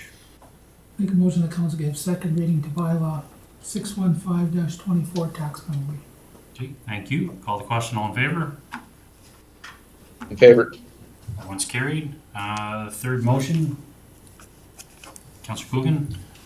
I make a motion that council proceeds to third and final reading to bylaw 61424 or 61524 tax penalty. Okay, again, just so everybody knows, we have to be unanimous to continue on. Any discussion on that? Seeing none, I'll call the question. All in favor? In favor? That's carried. And Councillor Dean. Yeah, move that council gives third reading to bylaw 61524 tax penalty. Thank you, Councillor. I'll call the question. All in favor? In favor? Councillor Burrows. Oh, sorry. Okay, and that one is carried. 9.4 refund subclass, small business property. Sorry, Mr. Chair. Do we need to make a motion to repeal the other bylaw? I think we do. It's not Okay. on our list. So, right, so we need to make a motion to repeal bylaw 601/23, correct? That's, yeah, on the list here, 601/23. Yeah, that's correct. So we'll have two in place. I know we always want to pass one before we cancel the other, and then we have nothing. That's a good call, a good Okay. catch. Okay, so motion on the floor from Councillor Burrows to repeal bylaw 601/23. Any discussion on that motion? Not seeing any, call the question. All in favor? In favor? Okay, thank you, Councillor Burrows. Down to 9.4. Your worship, members of council, this RFD is related to our subclass small business property bylaw that was created in January 2019. The bylaw was passed in 19, and basically because of timing, we ended up implementing a refund method instead of a mill rate method for this class. And the total refunds in 2019 were approximately $2,747. We had 6 applicants and 2 being denied. There was no applicants in the years 20 to 23 And as of April 28th, we have received one application for the current year. I will point out that the intent of this class, I was assuming that when council approved this class, it was to entice small business to apply for this grant. And essentially, we have not advertised this program for the last 5 or 4 years. So we're suggesting that council follows a similar method as they did in 2019, where we accept applications up to the end of June for the small business tax class, and we refund them those taxes if they meet the requirements of the program. In 2024, near the end of the year, we will automatically send applications to those people that have applied, so that they just have to fill it out on their form, and they will go on our tax roll in 2025 at a lower assessment rate. To achieve that lower assessment rate for 2024 taxes, we're recommending that we use the comparison with the town's non-residential rate. So the town of Whitecourt has a non-residential rate of 11.3502, and ours is 12.7928. So we're suggesting the refund amount be based on the difference, which is 1.4426 mills per 1,000 of assessment. So I'd like to get council to approve this refund program based on they are allowed under section 347.1 of the MGA to cancel or refund all or part of a tax. And then 2025, we will advertise this program appropriately and implement it in full. Councillor Prestige and Councillor Burrows. Through the chair to Mr. Will. If we do the automatic to the new system, for next year, how do they apply? So through the chair to Councillor Prestige. So the plan will be, so let's say we have 10 applicants this year and they're successful. Those 10 applicants will automatically get a form to send back to say they're still relevant. And then they'll go on our tax roll. And then next year, if you apply before March 30th, another business that hadn't applied, then if they do it before March 30th and they're accepted, then they'll go on our tax roll.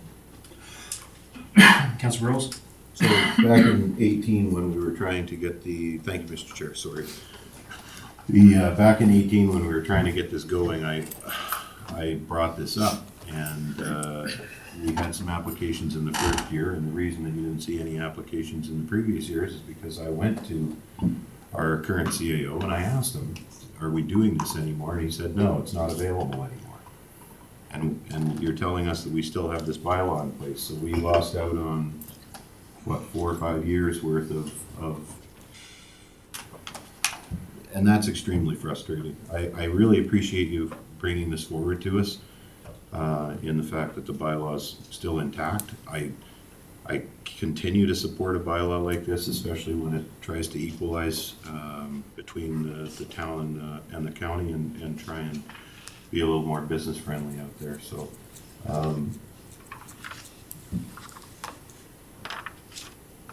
I'm just trying to look for the motion that you want here. Just to It's under the recommendation. Just to approve with that, I'll make the motion that council approves the refund for the class of small business property in the amount of 1.4426 mill rate reduction with a condition that the small business completes the annual declaration confirming their employee count by June 30th, 2024. Thank you for that. Motion on the floor. Any discussion on that motion from council? I'm gonna ask one question, my own motion. Go ahead, councilor. When we've got the description here as 1.4426, do we have to adjust that 1.4426 if the rates start moving around? Through the chair to Councillor Burrows. So this rate will be fine for this year because it's comparable to actual mill rates. Next year, we'll have to find out what the town's mill rate is and adjust accordingly if we keep to the same methodology. Okay, so should we add in the motion with a reevaluation next year for adjustment? Or, because I don't want to lose this bylaw again to another dust heap for 4 years is my only concern. And this isn't at all directed at you. I really appreciate this coming before us, but. So through the chair to Councillor Burrows, I don't think you need to because we do have a bylaw. It's a valid bylaw and we're well aware of it now. Okay. That it's not, and it will be adhered to next year. in our process, and we've already discussed with Accurate Assessment that second small class, without much problem. Okay, thank you. Okay, motion on the floor, I'll call the question, all in favor? In favor? Perfect. You guys wanna take a 10-minute break? Oh, Mr. Shaw? Through the chair to council, we were provided information that the DRP is through the Ministry of Public Services and Public Safety and Emergency Services, which is Minister Ellis. Okay. Oh, boy. Okay, so with that, it's 6:37. Let's come back, say 6:45, just about 10 minutes. Just let me know when we're off there, Nikita.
Okay, it is 6:49 and we're back.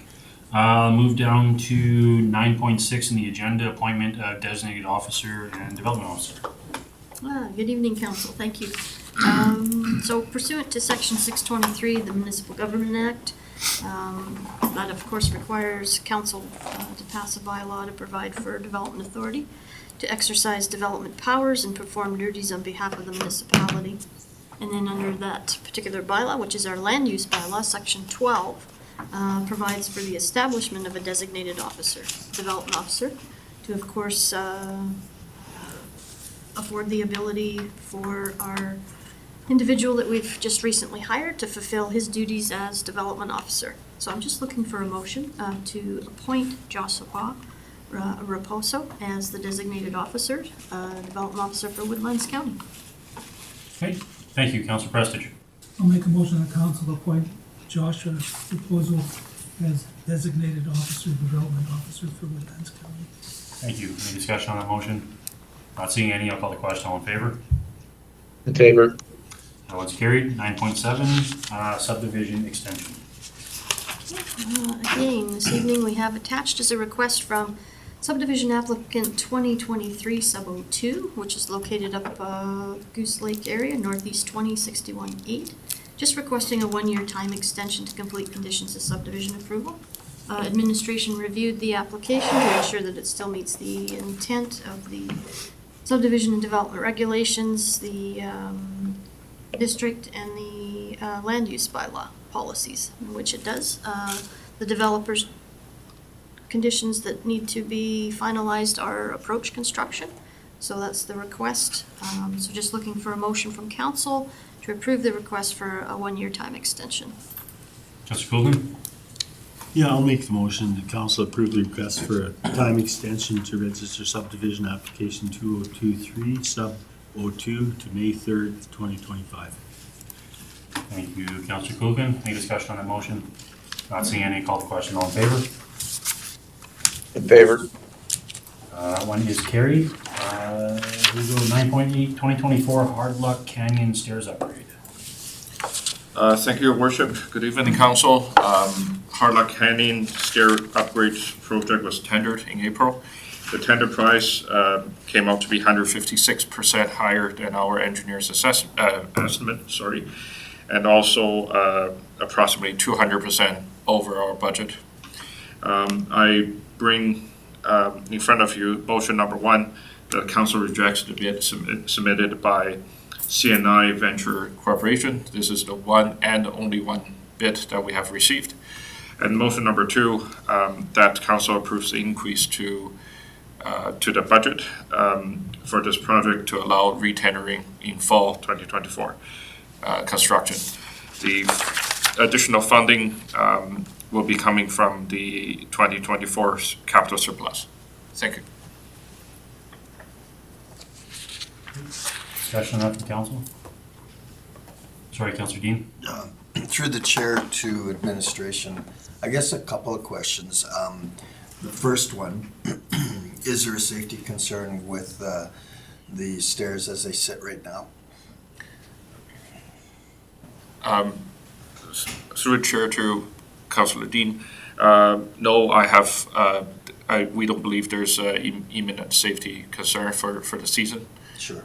Okay, thanks. And the second question is, I'm going to ask this question, but I don't think you'll be able to give me an answer. How is an engineer's estimate that far off of this bid?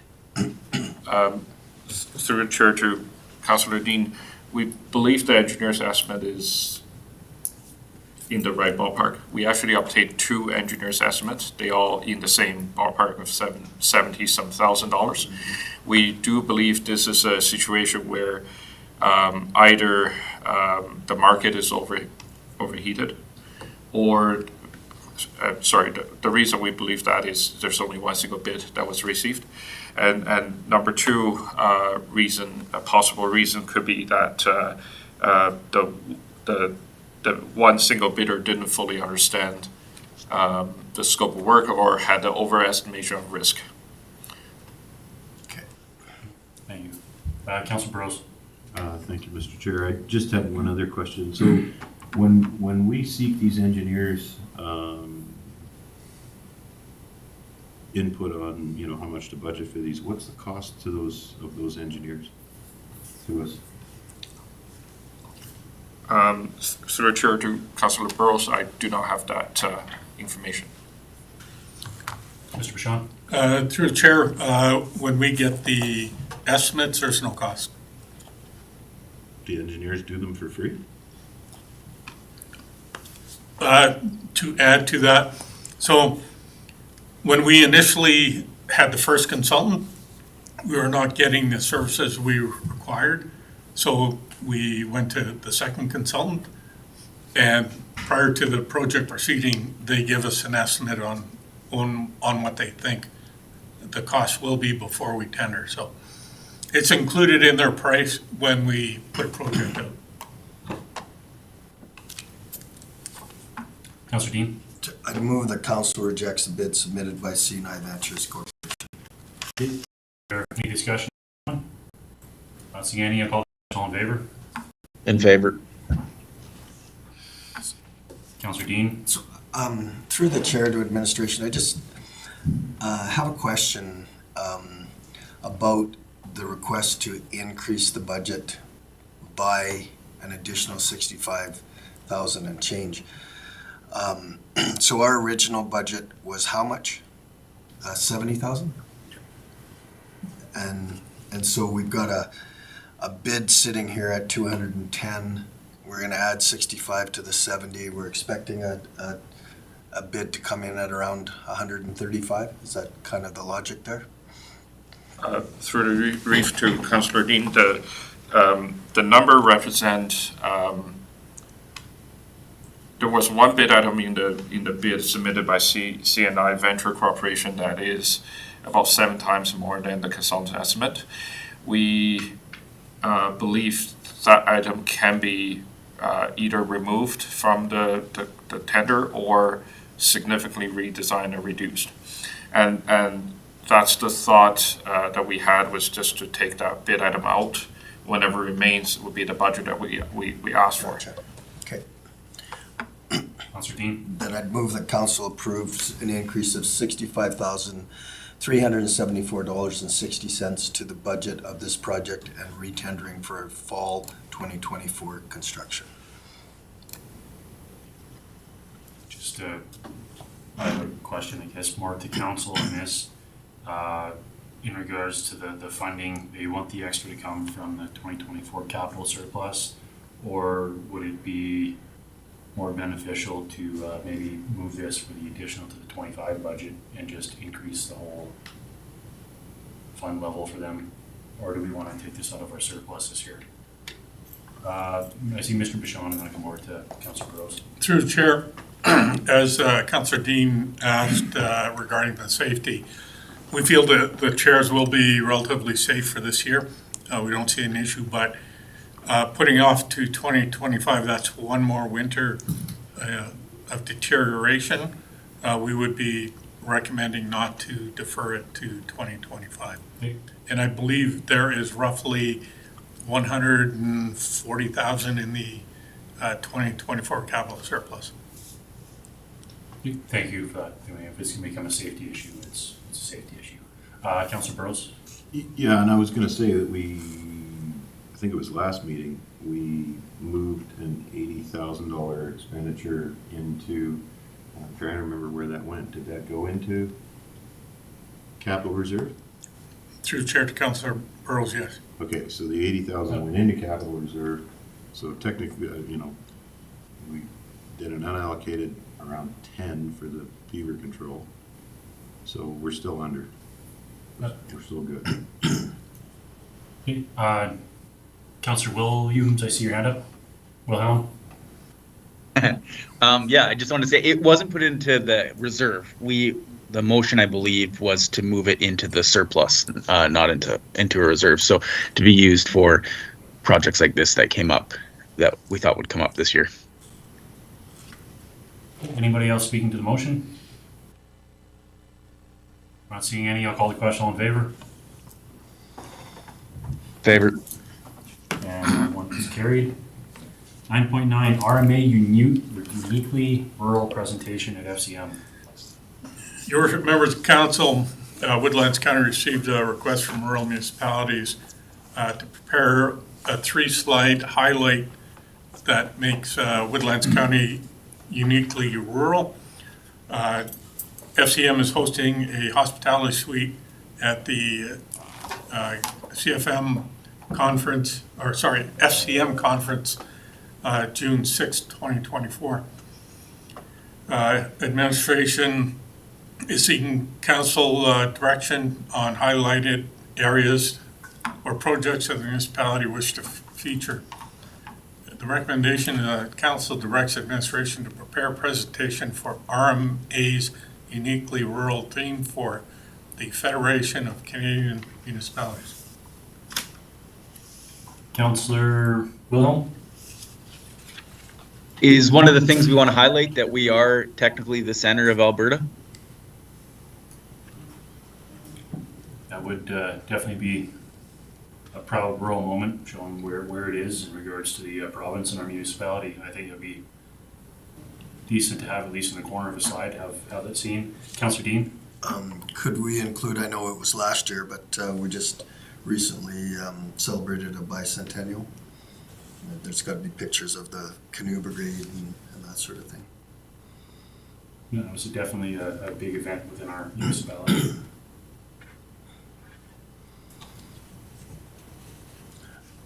And how about snowmobile trails in this area? Golden Triangle. Yeah. Anything else from council? Any other? Councillor Prestige? Through the chair, I really think we should highlight our farming community.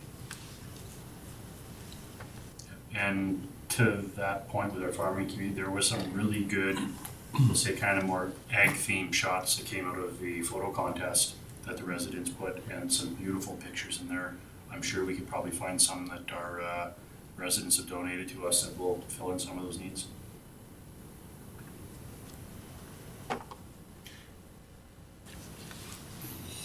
I'm just, Yep, go ahead, Councillor Rose. this is coming up really quick, and I don't know where we're at with the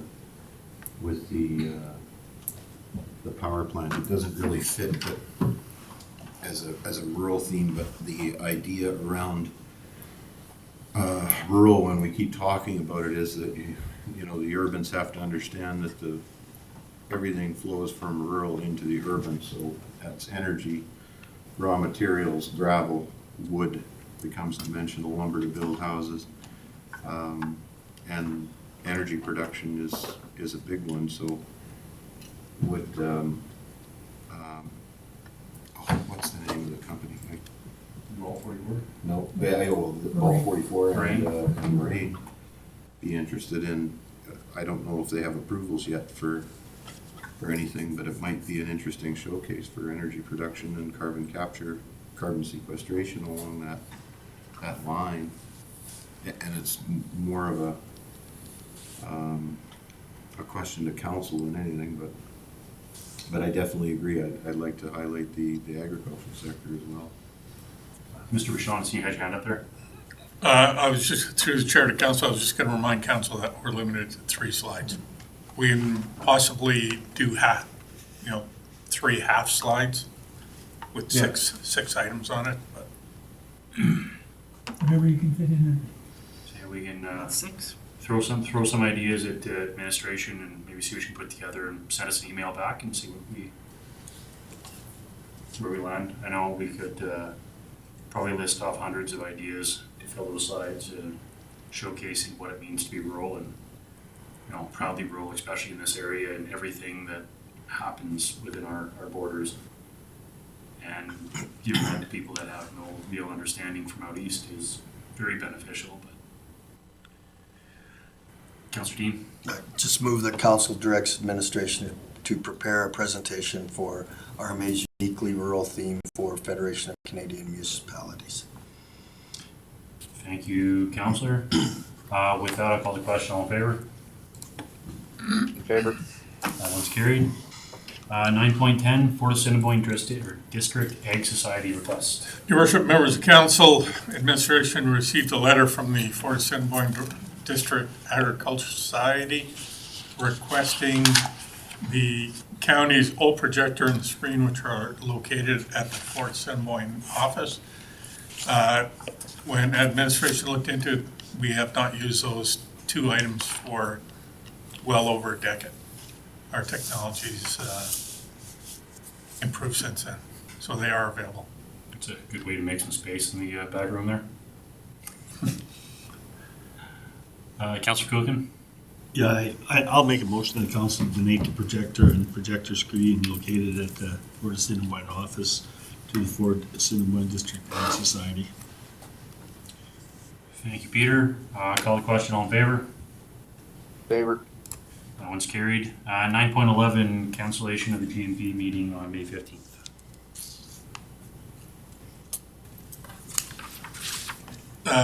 Your worship, members of council, as things are right now, we only have one item for the May 15th GMP committee meeting, and administration is recommending that the May 15th GMP meeting be canceled.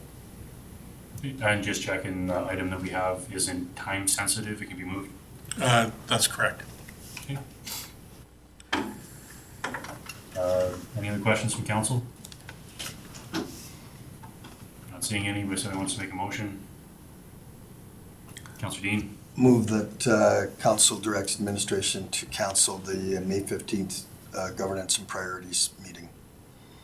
Thank you all. Call the question, all in favor? In favor. That one is moved. Item 10, nothing in correspondence. Council reports and questions. Councillor Wilhelm, I'll start with you in line there. Hey guys, not a whole lot to report. Unfortunately, I was supposed to attend the Whitecourt Community Services Workshop on the weekend on Saturday, but I ended up having the flu and didn't sleep all night, so I ducked out on that one. But I heard it was a good workshop with them, and they're going to give me a rundown on what I missed. And other than that, I haven't had a whole lot of meetings since our last meeting, so I don't have anything else to report. Thank you. Any questions for Councillor Wilhelm? Not seeing any. Councillor Coogan? Okay, I was at the grand opening of FCSS on April 10th, and it was really well attended by the board, and we have a new director there, Bernice Aiken, and couldn't have asked for a better person for the job, and I hear that it's being well used already, so that's a good thing. On the 15th of April, I attended the Vermilion Connect for Food Symposium. I was asked to speak on a panel there addressing the emergence of concern of food security. The motivation of this initiative is to develop an understanding on how we define food insecurity. Is it supply and demand definition? Is it affordability? Is it food safety? What role does the current model do in addressing the supply chain risks? How does the value added in service sector play into the current model? How does our global marketplace position us as consumers who have become dependent on the current system? What changes need to be made so the geopolitical and supply chain disruptions make us less vulnerable not to have access to good, nutritious, and affordable food when the current system is unable to provide that security? This was very apparent with COVID and some of the natural disasters and emerging geopolitical issues. For me, it was interesting to observe the passion and commitment of the local food producers in that region who are determined to create a local food economy that provides the answer to some of those questions. It was amazing that producers were already using very new technologies to produce many vegetables and greens that start that process. What was concerning was that there was not a lot of coordination in being able to consistently supply the consumer. This stems from the challenge of getting local products into the current supply chain, either from a cost of shelf space or a willingness to supply that shelf space. Another looming problem was the regulatory challenges. Even with these challenges, the consensus was the opportunities were pretty immense. So my takeaway was that it's becoming increasingly apparent that local government has roles to play in supporting local food security and doing it through some of the institutions that are already established, such as Community Futures, Ag Service Boards, FCCSS, local food programs, and producers. The way to start this and get it in motion is to embed this in strat plans under the umbrella of community development. This then would create synergy within our municipality in a space that our ADO is already collaborating with municipal development department. The participation of the REDAs would regionally allow for the municipal, or would regionally allow for more access to funding through the government of Alberta, whose desire it is to diversify our economy under the current economic development strategy. And the best way to predict the future is to create it. The players are in place and we've got everything in and nothing to lose. The reason I attended this is because it is part of our regional economic development alliance strategy. And I'm starting to see that there's a lot of municipalities that are starting to push in this direction. And so, from my perspective is that I think that I'll be able to contribute something to that once I'm going on the 4th again to a advisory circle to learn how that works so we can implement that in our REDA here. Then on the 22nd, we attended the Pembina Regional meeting, and was really well done. I think that we're starting to see our representative there starting to feel very comfortable in his role, and it was a really good meeting. Then on the 23rd, 24th, and 25th, we attended the Canadian Hydrogen conference, and that was an incredibly interesting experience. Bruce and I went, and you can probably help me out with that, but the intention for us was to discover how we fit into this emerging new energy source in a new net zero reality. The information we gleaned from being there was incredible, both in how advanced the technology is, the politics, the major and minor players, and it's also very positive to see the effort put in on a global level to understand how to build out that technology to make something that is not only resilient, but organized in such a way that it addresses both our economic and global responsibilities. What was amazing was the developing economic alliance between Poland, Romania, and Japan. The president of Poland was there. High-level government officials from Romania and Japan shared their expertise and knowledge, and you could see that Canada is a leader in this technology, and it was, it's something that we can be pretty proud of. We had an opportunity to network with both top-level bureaucrats from other provinces and representatives from heavy industry, as well as investment specialists who eventually will drive the new emerging transition. And our takeaway there was that it wasn't going to be cheap. It's not going to be an easy road, but it's one that the feeling is that we need to go down. The reason that we are, well positioned is because we are a resource leader. We have a lot of feedstock. We have the expertise, the geology, and the reputation as leaders in innovation. The key to our municipal role is to create policy that does not stand in the way of innovation. It was identified that municipalities that strive to control innovation through poorly thought out planning policies and bylaws would probably struggle to keep up with this new reality. It was once again evident to me that agriculture was a space where there was not a lot of conversation being had. The conversations that I had with some of the leaders in this area was that the industry has not yet stepped up to the plate and said, where do we fit in and how can we make it happen? So my takeaway was that we have a lot of work to do to make all the stakeholders aware of the inevitable changes that are happening and that we need to step up and help those changes happen. We need to understand that it's not going to be easy, but it's the right way to go. Let's not be the roadblock to innovation, creativity, enthusiasm, and stewardship with restrictive and controlling policies and bylaws. And this was one of the things I think, Bruce, that really stood out there was that they were really happy to see municipal people there because, again, that's where everything happens is in the rail. So, yeah, that was we attended the CFR Technologies tour. Man, oh man, the testing equipment that they have in this country is unbelievable.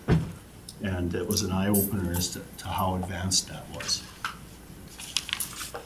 Then I had a community services meeting the evening I got back, and that was a great meeting because we got to have a look and we gave out quite a bit of the dollars to the different groups that were there, and I have to give Heather credit for going through all of those. And what was really nice to see was the amount of people that are going to benefit from those grants.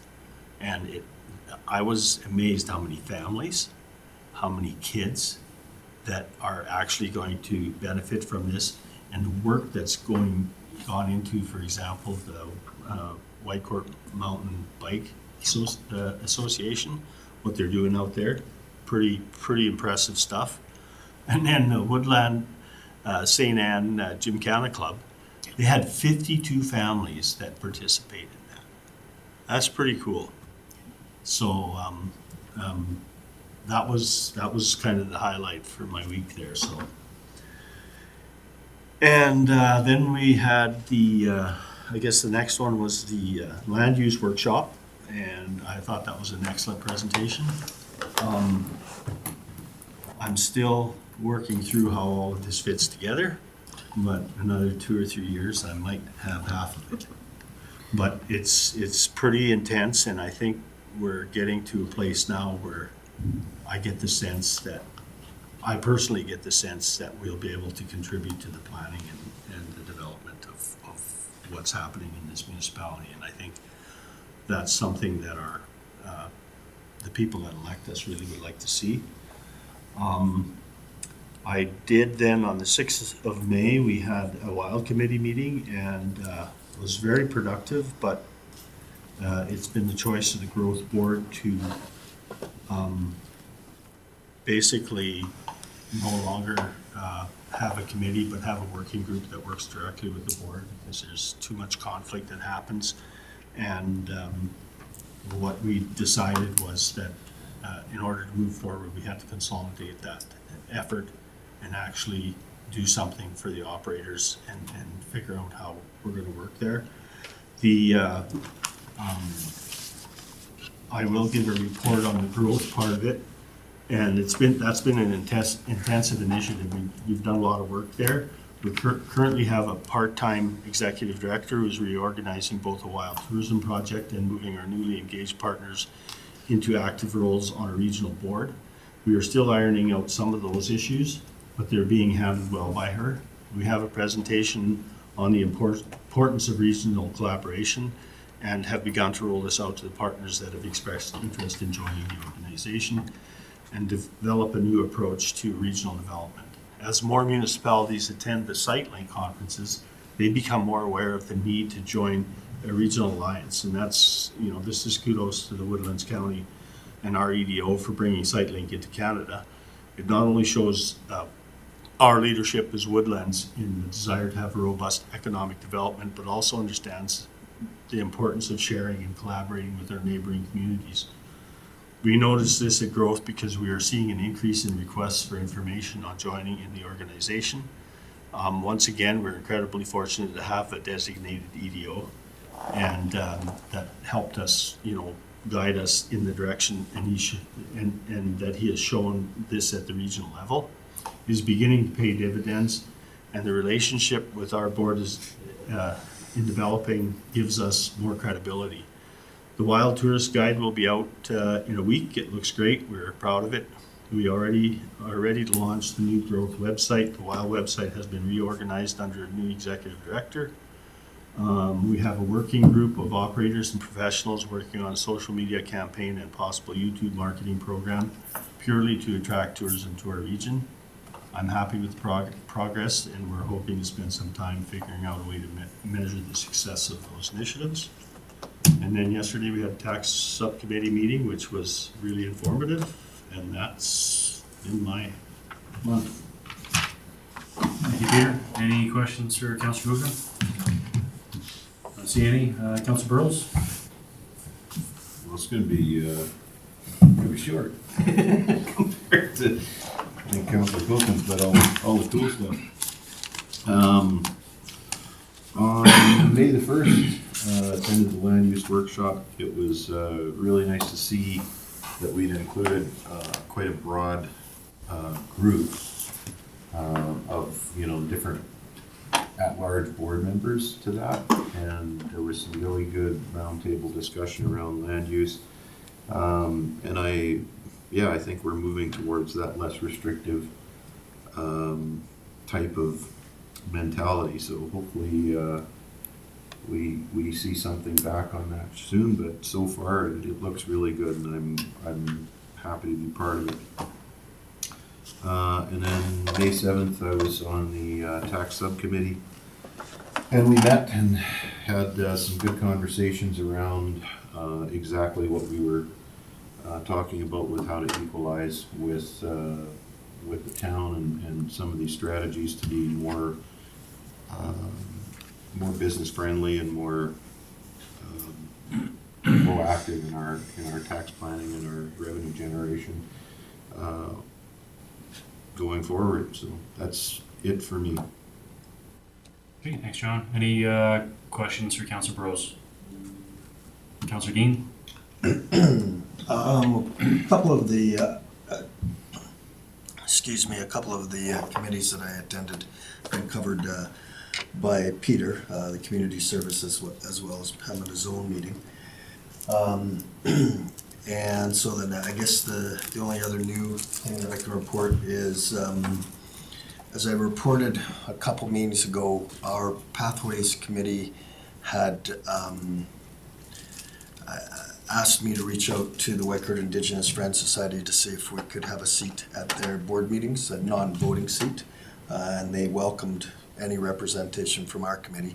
So I attended my first meeting yesterday and was pleasantly surprised at the efficiency. They ran a meeting in under an hour and went through a 12-item agenda like clockwork, and was quite impressed with that organization and what their initiatives are. So look forward to continue partnering with them. And that's it. Thank you. Any questions for Councillor Dean? Councillor Prestige? On April 15th, I attended the council meeting. On the 16th, we had our Eagle Tower Victim Services meeting. And it's just a continuation on how we're going to shut the water down. And it'll be done by October. And the new system will take place. The 17th, I did the HMRO proposal and the governance and priorities after that. The 18th, I had an NPC meeting, and like Peter, on the 22nd, did the Zone 3, which was very well done. There's some interesting things there. And then on the 23rd, 24th, and 25th was the hydrogen convention. It's just so interesting and complex how this hydrogen is going to become our new diesel fuel. There's currently a company that is building 35 fueling stations between Edmonton and Calgary in the next year. And they're going after the transportation industry, the big trucks.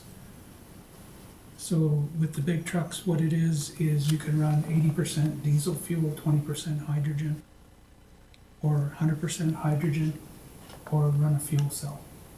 So the way everybody was talking there was electric vehicles are gonna be okay for passenger vehicles and they're not gonna work for the heavy vehicles with the heavy weights. They're really going after the trains and Some aircraft too. yeah, we had a speech by the chairman of the board for Kawasaki Heavy Industries. They are really hitting the hydrogen heavy. They are working with Boeing and Airbus and Pratt and Whitney and Rolls-Royce to use hydrogen for fuel in airplanes. They didn't say how well it's working, but that's their plan. They are building a ship right now for transporting hydrogen. They did a test ship at 50,000 ton, and that worked, so now they're building another one at 160,000 ton. And he kind of said it jokingly, they have a Kawasaki motorcycle running on hydrogen.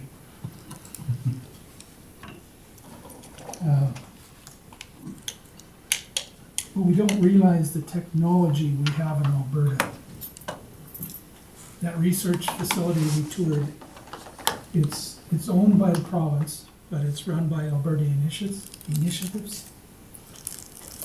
They have a lab there, it's 2 or 3 people in it, and this professor kind of looked like the guy from Back to the Future. But he has designed a system to test the purity of hydrogen. Hydrogen has the smallest molecule there is. And this guy has figured out a way to test the purity of it. It's the only one in the world. So, that just shows what kind of technology we do have. They have another lab there because they strip the carbon out of the hydrogen too. And they have a lab there that's actually takes the carbon dust and makes filaments. And they're working on a system where they take the carbon filaments and embed them in OSB plywood to strengthen the plywood. 200 times, wasn't it? Yeah. So it's, and what's the company, C4 or? C4 Yeah. Technologies, yeah. They do destructive testing on all types of metals. Their press that they use, like we think 100-ton press in a shop is pretty good. Theirs is 13 million ton. So they said when it lets go, it's pretty earth shattering. So it was very enlightening. Went to that conference. It's much like the carbon capture conference. I didn't know anything about hydrogen, but I'm a lot smarter than I was before. So that's about it. Okay, thank you. Any questions for Councillor Prestige? Okay, not seeing any. To my report here, I'll start one of my highlights over the last couple of weeks. The Assiniboine Lake had their spring barbecue. It's a great public event, for members of the community out there, held by the Assiniboine Lake Committee.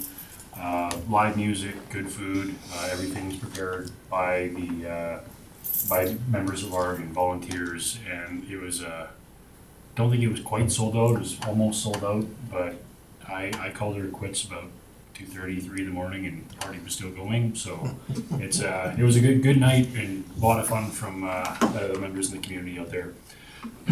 Definitely recommend anybody who's never been to one should try one out.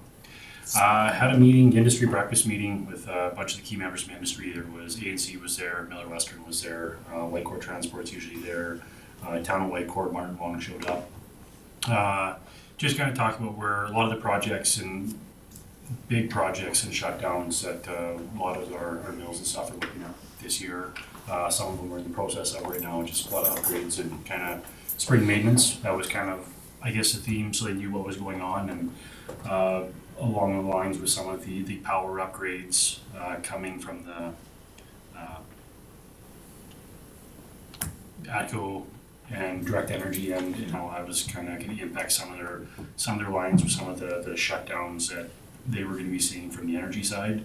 But they apparently had lots of notification and were able to kind of skirt around that. We had a record-breaking MPC meeting.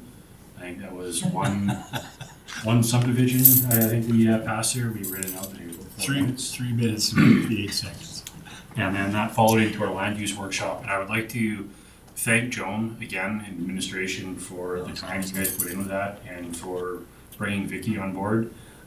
She seemed to light up a lot when we started talking about some of the ideas and some of the things that council would like to see in the numbers of large would like to kind of see. And again, around things being a little less restrictive and a little bit more inviting for new development and new applications. And she definitely looked like she wanted to take that and run. So I am really looking forward to seeing what she brings back on this. At a chamber meeting or a Chamber of Commerce meeting today I went to, was invited to go down. They were kind of having a roundtable discussion with some of the members there about the new Bill 20 that's coming out, and just wanted to kind of come down and see what we'd heard and kind of where things are at. And I know it's come up multiple times from the RMA. It's come out through our different conferences and through the advocacy groups. And we, again, touched on this at the industry meeting breakfast with our MLA, Martin Long. And I'm hoping the province definitely takes a look at the legislation and make sure that what they're putting in place works well, and it's not going to be left open for a lot of interpretation on some of the stuff. There are some really good ideas coming out of it that I think are kind of past due and coming, like requiring a criminal check for anybody running for municipal office. But there's other things that, you know, depending which office or which party is in office at the time, could cause problems for municipalities. So we'll see where that goes. It's kind of hard to speak from it from the province standpoint because we obviously don't sit in the room where they make the decisions from. But we'll see how that plays out, I guess. Was fortunate to be invited by Andre to attend a staff workshop with, it was a leadership workshop with Doug Griffith last week out at the casino. It was a great workshop, attended the morning part of it there. It was also a staff farewell to Mr. Bichon, so great atmosphere, great energy there. Doug Griffith, amazing presenter. He does a lot of strat planning and a lot of that kind of stuff too with the chambers and different NICDEV committees and different municipalities. And he's, let's say some of his methods and how he looks at things are a little bit, you know, different than what we've seen from some of our other presenters, and a little bit refreshing, you know, a little, I don't want to say younger spin on things, but, you know, it's a little bit more present in some of the stuff. And I did appreciate being part of that, so thank you again very much for that invite. Our tax subcommittee meeting we had yesterday, I really liked the information that Lan and Andrew bring to us on those, especially around trying to find ways to grow some of our developmental areas in our industrial zone that we have out at the airport, and trying to find ways to incentivize that or do something to get new growth and new attraction out there. And I feel that we have the right people in administration looking at some of the policies that we wanted looked at and some of the ideas. So again, great job by those two for what they were bringing back to us. And finally, I was able to sit in on a healthcare professionals attention and retraction committee meeting. Unfortunately, since I've been on this board, most of their meetings land on our council days, so it's kind of hard to be in two places, but they're hoping that our next few meetings, being present in that last one, that we were able to maybe move the date a little bit to make it work. Some of the events they're talking in September, the healthcare appreciation barbecue they're scheduling again. I had over 100 people show up for the last one. I guess it was very well received by the healthcare professionals in our area, from the nurses, the doctors. They had gift baskets went out to dental, healthcare, eye care, mental health. I believe some of the therapists. It just kind of include everybody that they can anyways on the list that they have, to thank them for what they do in our community and show them their time and services they do here are greatly appreciated, and it's nice to see, and especially hearing from Martin Long on several occasions, that we aren't in the same situation. Yeah, yes, we would like a new hospital in the area, but as far as staffing, we're not struggling as bad as some of the other areas. So it is nice to at least see that, and regionally, we must be doing something to be able to keep that somewhat level of attraction. And that's what I got. Is there any questions, comments? Not seeing any. If I could get a motion to move the council reports. Councilor Burrows. I'll make a motion to move council reports as presented. Thank you very much, Councilor Burrows. That all called question. All in favor? In favor. Thank you. Moves us down to 11.6, CAO report. Mr. Bashan. Your worship, members of council, I'll start off by identifying my introductory skills were pretty lacking today. I believe all the council has met the new Director of Infrastructure, Mr. Jeff Zhang. I'm sure he will fit very well into the organization. Having said that, administration sat in on a Bill 20 presentation. There will be information coming forward to council, including a possible letter of activacy. The word's not coming out. But anyways. Advocacy. Sorry? Advocacy. That's it, yes. Shortly, within the next couple of weeks, as mentioned earlier, the Alberta Drought and Flood Protection Program was released yesterday. The deadline for submissions is June 4th, so there's not a lot of time. Administration is going to reach out, ask for an extension before the end of the week, but we will go through the program and put some ideas together for council's consideration on some funding. We have been playing telephone tag with the town regarding the Joint Liaison Committee, but I'll reach out again tomorrow on that. Our seasonal staff are pretty much all hired. A couple positions remaining. That's with the Recreation Department, Agriculture and Roads. A reminder that the new Director of Corporate Services will be starting May 27th.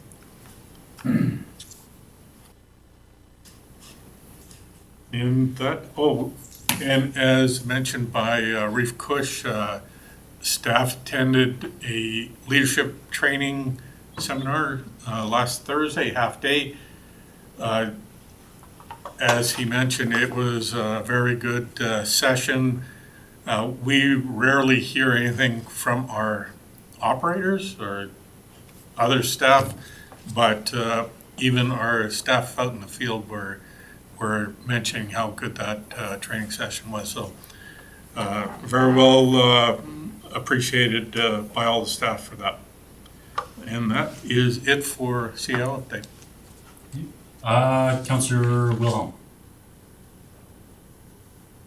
Through the chair to Andre, and I guess our new infrastructure director. I just had a quick question. We've got several major infrastructure projects coming up this summer, and two of them that are going to have a pretty big impact to people in my area. It will be the paving of East and West Mountain Road.